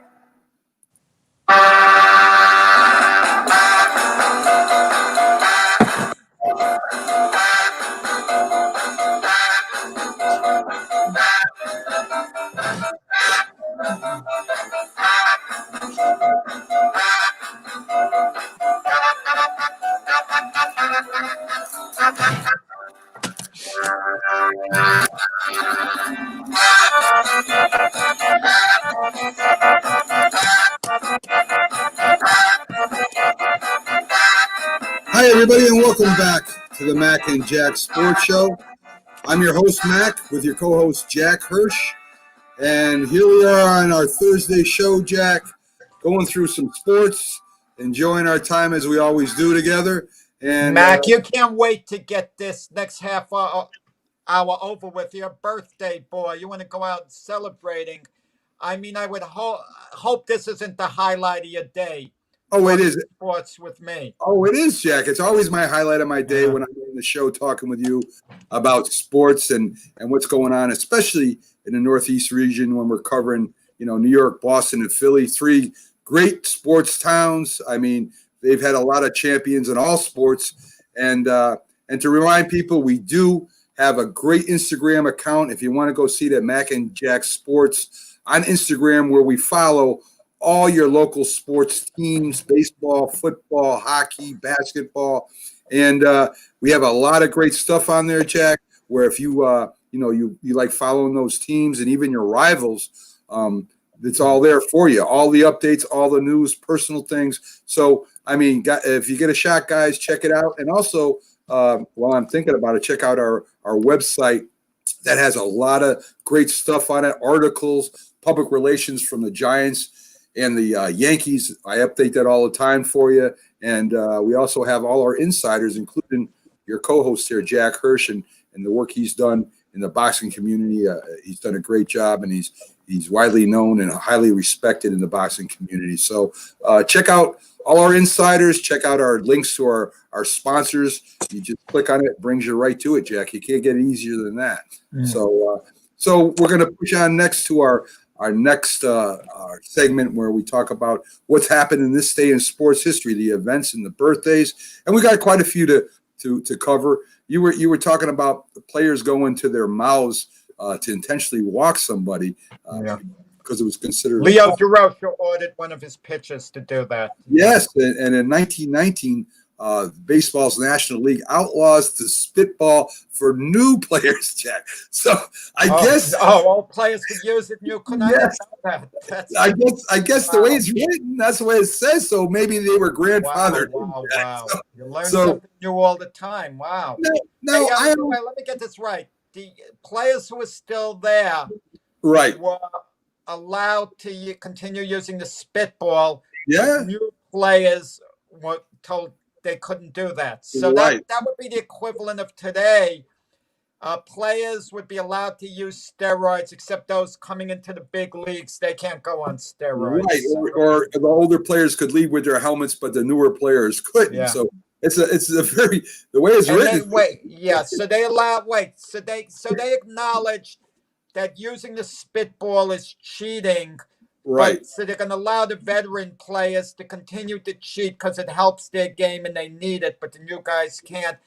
And the commissioner was Kennesaw Mountain Landis, the same guy in 1919 who banned the Black Sox, the Chicago White Sox, they called them the Black Sox, from baseball for supposedly throwing the World Series. Right. So well, they should have banned them for that. Yeah, That is a serious offense. they should have. And I really, I pitched for a while, Jack, when I played baseball, and I never understood what a spitball does for you. I mean, doesn't it make? I mean, see, when you get the baseball, you want to rough it up because it's so smooth when you first get that new baseball, and you want to grip it so you can, throw the junk you want to throw. I think the spitball would make it more slippery.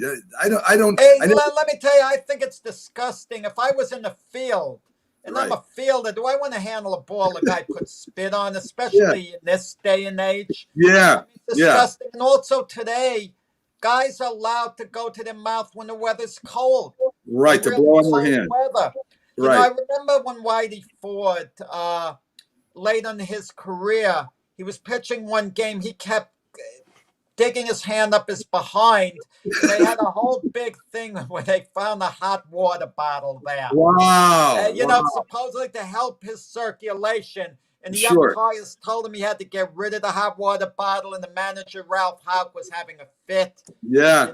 So I guess anything to win. Remember the movie Major League? Yes. They had that a fictional character called Harris, and he was talking to the young pitcher, Bond, and Bond said, "You mean you put snot on the ball? Anything to help the ball move?" I mean, yeah. I mean, they would put Vaseline under their cap. They rub their hair. I mean, you got to get a pay. Oh, when we had what's his name, Jason Tremblay, I think we had the pitcher on there. Yeah. We should have addressed that. Next time, get me a pitcher, Mac, on here. We should have. We got to address this. Maybe I'll reach out to Mike again. I mean, it's. I don't understand. Like I said, I pitched. And I played baseball for 10 years, and for 6 years I pitched, and I wanted the ball to be rough as possible so I could grip it, because I threw a lot of junk. I threw, a sinker and a slider and all that. And I really, to make the ball more slick, I don't know what that does. Maybe it makes it go off the bat. I don't know. I don't get what a spitball does. And maybe it makes it moist. Maybe it's easier to grip. I'm not sure, but I never used one, Jack. In 1922, B. Henry makes the longest known drop kick of 45 yards. Now, to me, that's incredible because I also practice drop kicking. Doug Flutie famously did it in a playoff game. It's an art that has been, it's lost. It's still legal. But back then, Jack, if you look at the old videos, you look at the football, it was shaped a lot different. It was more rounder. It was more like a rugby ball. I read an article where Jim Thorpe, he used to actually put it up his arm and throw the ball with his whole arm and could throw it like 70 yards or something. It was, it didn't have the laces. It didn't come to a point where you could grip it. So 45 yards is still a heck of a drop kick, Jack. Yeah, I don't profess to know everything, Mac. And one of the things I don't understand is the concept of the drop kick. In this day and age, it shouldn't be that hard to make. Yeah. If it's still legal, why aren't more teams trying it? I just don't understand. It's basically punting the ball through the goalposts. No, you still got to hit the ground, Jack. It's got to hit the ground first. So the ball actually has to hit the ground before you kick it. But you have these great soccer players internationally who do that all the time. Yeah, but used to a ball hitting the ground and them kicking it straight. Why not recruit one guy on your team, an international soccer guy who specializes in that? Yeah. He should be able to be very effective. I mean, That's what I don't understand. the only problem with the drop kick, Jack, is because of the shape of the ball now. And, the ball bounces funny anyway because it's not as round as it used to be way back, in the 20s or 30s or whatever. It hits that – if you got to drop it perfectly. I mean, it would give you an extra blocker on the line of scrimmage for sure and would be a great trick play. I mean, it reminds me – a lot of people don't realize that the Dallas Cowboys brought back the shotgun under Tom Landry. It wasn't used for a long time, and their punter was Danny White, and he was also at the time the backup quarterback. Yeah, became the starting quarterback. But I mean, with that punt formation, I mean, is almost like a shotgun, if you will. And I was surprised when I used to watch them play that they didn't use the fake punt more, maybe because the teams knew he was a backup quarterback and covered in case it was a fake punt. But it's interesting how. We take things and we look at it today, and we look at the shotgun or the pistol formation they call it now in certain circumstances, depending on the formation, how that's the norm.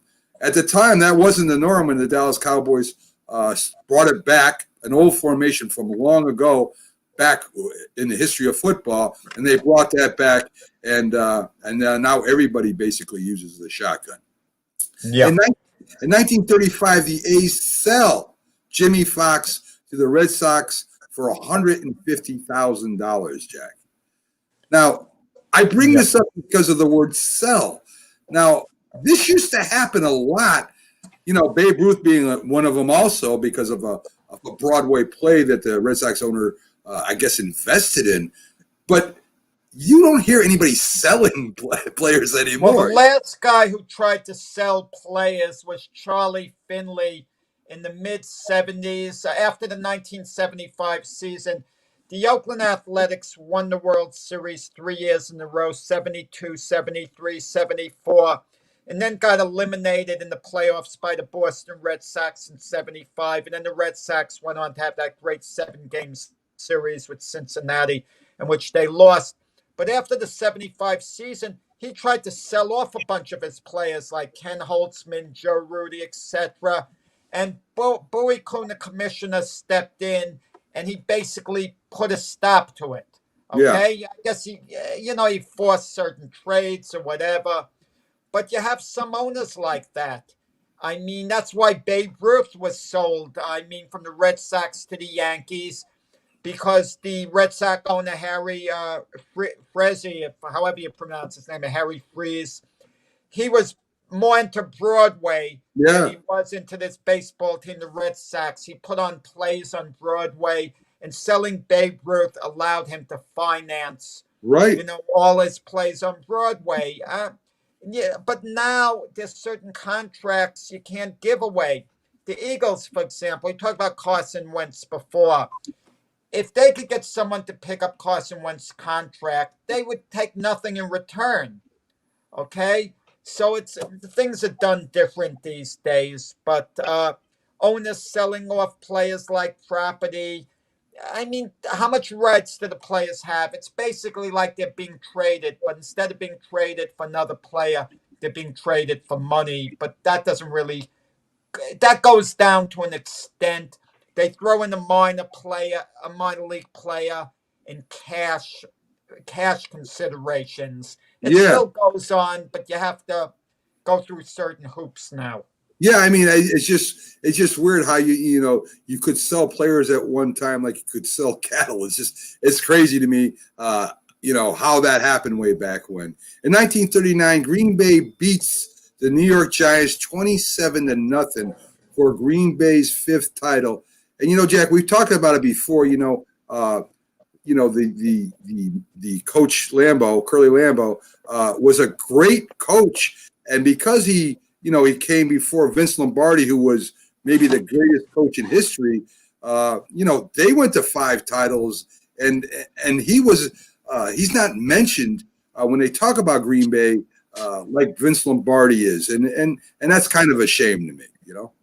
Yeah, absolutely. And but listen, Vince Lombardi came after, and they still call it Lambeau Field. They didn't change it to Lombardi Field, so they recognize, Curly Lambeau's contribution to the Packers and so on. But it happens in all sports that new eras come.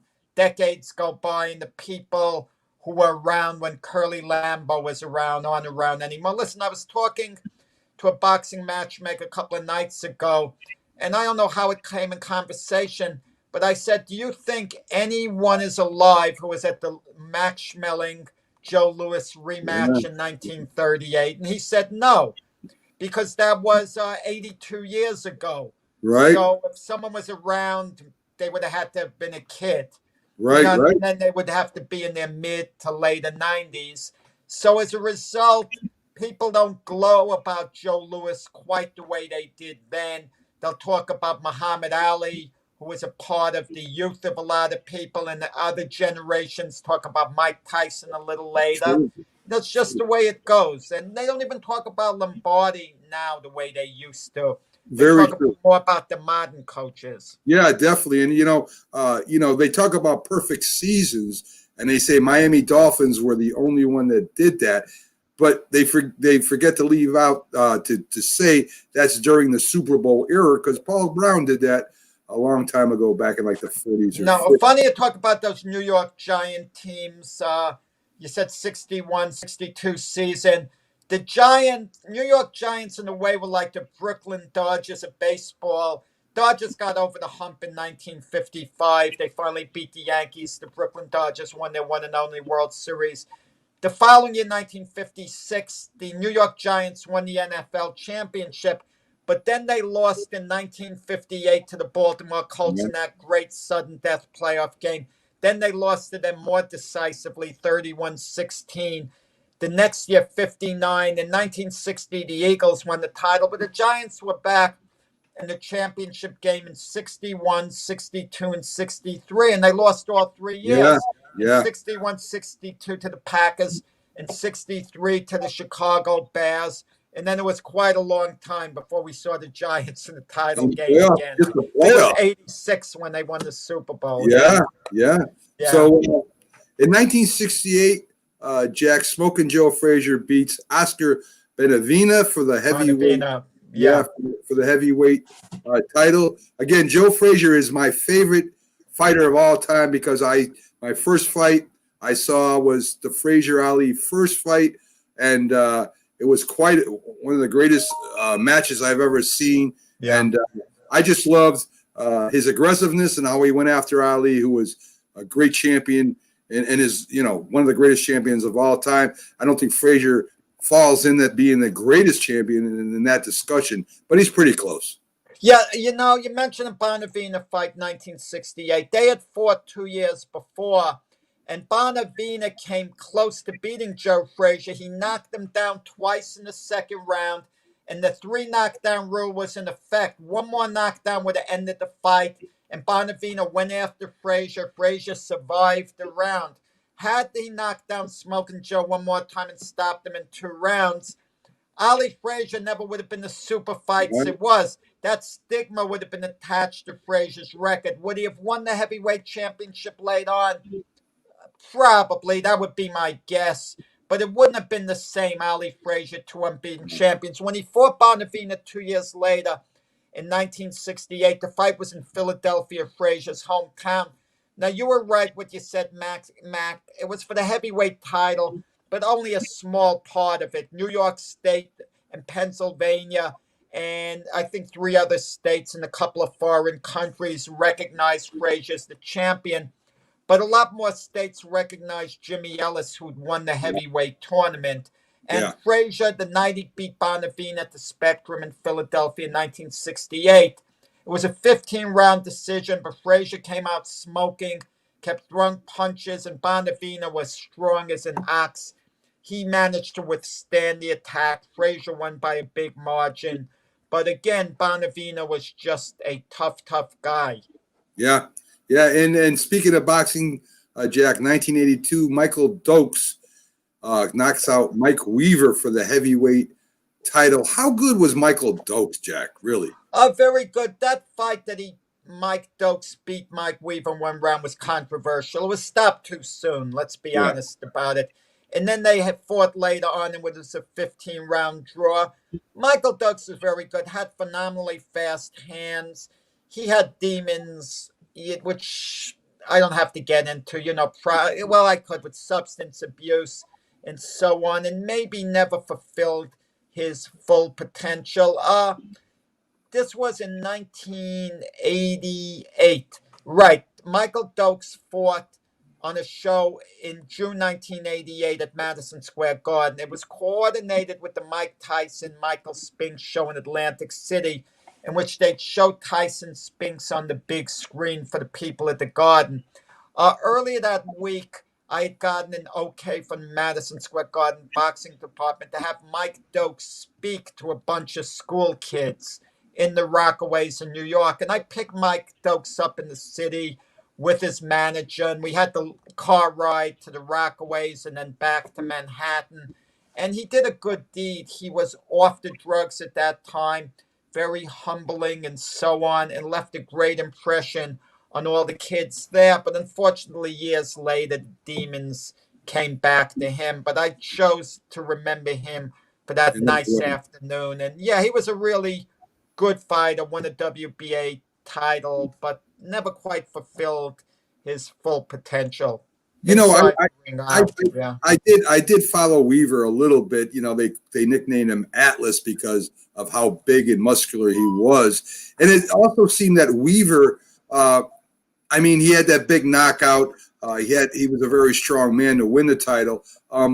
But it always seemed like it took him a long time to get warmed up and fighting, Jack. In the beginning rounds, he never looked aggressive. They always said he had to start breaking a sweat, and I always thought, well, why don't you break a sweat, before you get out there and start fighting? So it was kind of mystery to me, but I did enjoy watching Mike Weaver fight too. Great point, and he knocked out Sean Tate in the 15th round to win the WBA title, far behind on points. Mike Weaver, great point, Mac. He was built unbelievably. He was built before they had steroids. Yeah. If you didn't know any better, and it was in this day and age, you'd say, oh, he's absolutely on steroids. Look at that physique. But he wasn't. Yeah, he was something else. Like I said, I used to enjoy watching him fight too. Mike Hercules Weaver. Yes. Yeah. In 1991, Howard Spear is sentenced for 2.5 years in prison for trying to extort money from George Steinbrenner. I barely remember this story, Jack. I do kind of remember it. I do remember it, yeah. George Steinbrenner hated Dave Winfield with a passion. Yeah. Supposedly, he communicated with Howie Spear to dig up dirt on Dave Winfield. And that was an absolute no-no. And when the commissioner's office found out, it was a big scandal, and Steinbrenner supposedly voluntarily stepped down for life. Right. And the Yankee fans were cheering wildly when the news came at Yankee Stadium because Steinbrenner was despised. He was thought of as being a bully. But in reality, Yankee fans should have been pleased to have an owner who would pay for the top players to get him there. But eventually, Steinbrenner made his way back into Major League Baseball. But it was an ugly episode, and Steinbrenner never should have gotten involved with a guy like that. Oh, I agree 100%. I remember when you said that about him and Winfield. I remember because I know that they thought Winfield was going to be like, the next biggest thing there, and he really he had some good years, but he didn't play to what. Well, you know what ticked off Mac Steinbrenner with Winfield? The Yankees blew the 1981 World Series to the Giants. They got off to a 2-0 lead, then lost 4 in a row. And Winfield went something like 1 for 23. Yeah. He was bad that series. Then they had Thanksgiving Day, and Winfield was on the Thanksgiving Day float. And Steinbrenner was furious about it. Winfield was on the float as if he was a World Series hero. Right, Steinbrenner didn't take losing, he didn't take it kindly. Yeah. And Winfield was a great ball player. You can't take that away from him. In 1992, Yanks signed Jimmy Key as a free agent, Jack. Good pitcher. Was he involved in a no-hitter, Jack, or am I thinking about the wrong guy? I might be the one wrong. I think maybe you're thinking of Jim Abbott. You might be correct with Jimmy Key. I don't know. Okay. But I do know this. Jimmy Key no pun intended, was a key member of the 1996, Yankee staff, Yes, he so was. on. And so for Yeah. a while, he was, He was he a was a very good good pitcher. Yankee there. Yeah, very helpful. Good In pitcher. 2012, Johnny Manziel wins the Heisman Trophy. Jack, to me, this is a guy that never got it. I mean, he had a lot of potential. A little bit taller than Kyle Murray. Just as I don't want to say just as explosive, but just as good as Baker Mayfield in college. But this man did not want to stop partying. Didn't want to. I hope Johnny Manziel gets his life together. I hope he's getting it together now, because if he does, there's redemption at the end of the road. And he was saying recently he feels he wasted a couple of years of Joe Thomas, the great Cleveland Brown offensive tackle. He feels he wasted a couple of years of Joe Thomas's career, that Johnny Manziel wasn't all he could have been, and so on. And it's a shame the way guys, sometimes tend to throw it away. But I hope he gets redemption in his everyday life and moves forward and can maybe be a bit of a role model that way to, players. Not to throw it away. Take advantage of your gifts and your opportunity. Yeah, I mean, all the hype with him coming out and then all the the publicity of him being in Vegas and partying and not really interested in becoming a professional quarterback. Well, he went about number 24 in the draft that year, and for a quarterback as touted as him, that's slipping quite a bit. So there were red flags. They knew. They definitely knew.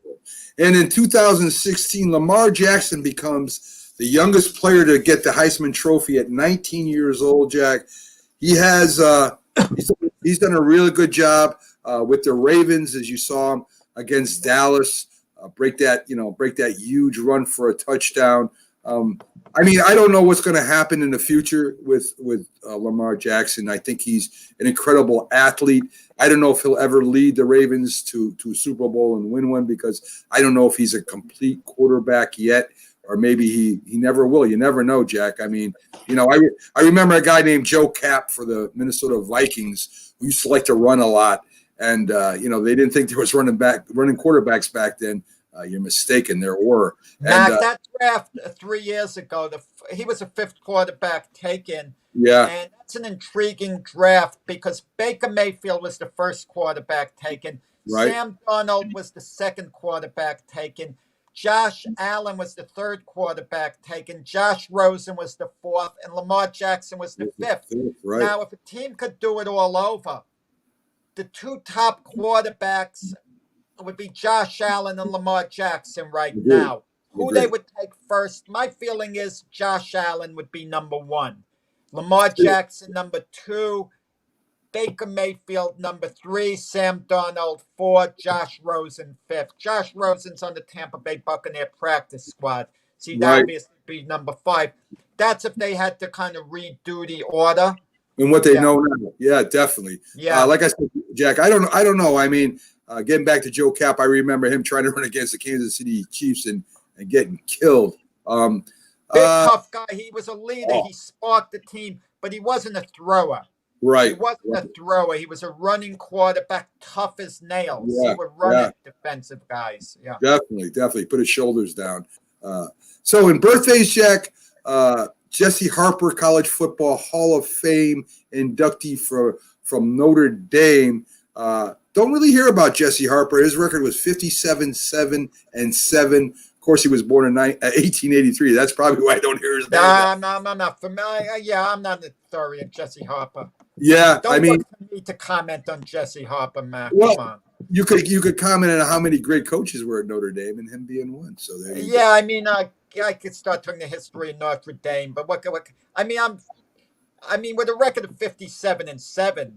I mean, that has to be a heck of a coach. I mean, I don't care who you're playing.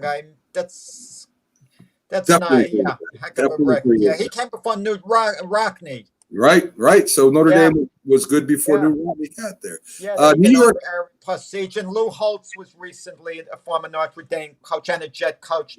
Was given the Medal of Freedom, I think, or something like that. Yeah, at the White House about a week ago or so. Yeah. And he's talk about a great person to look up to and talk to, especially the younger players. Lou Holtz is one of them.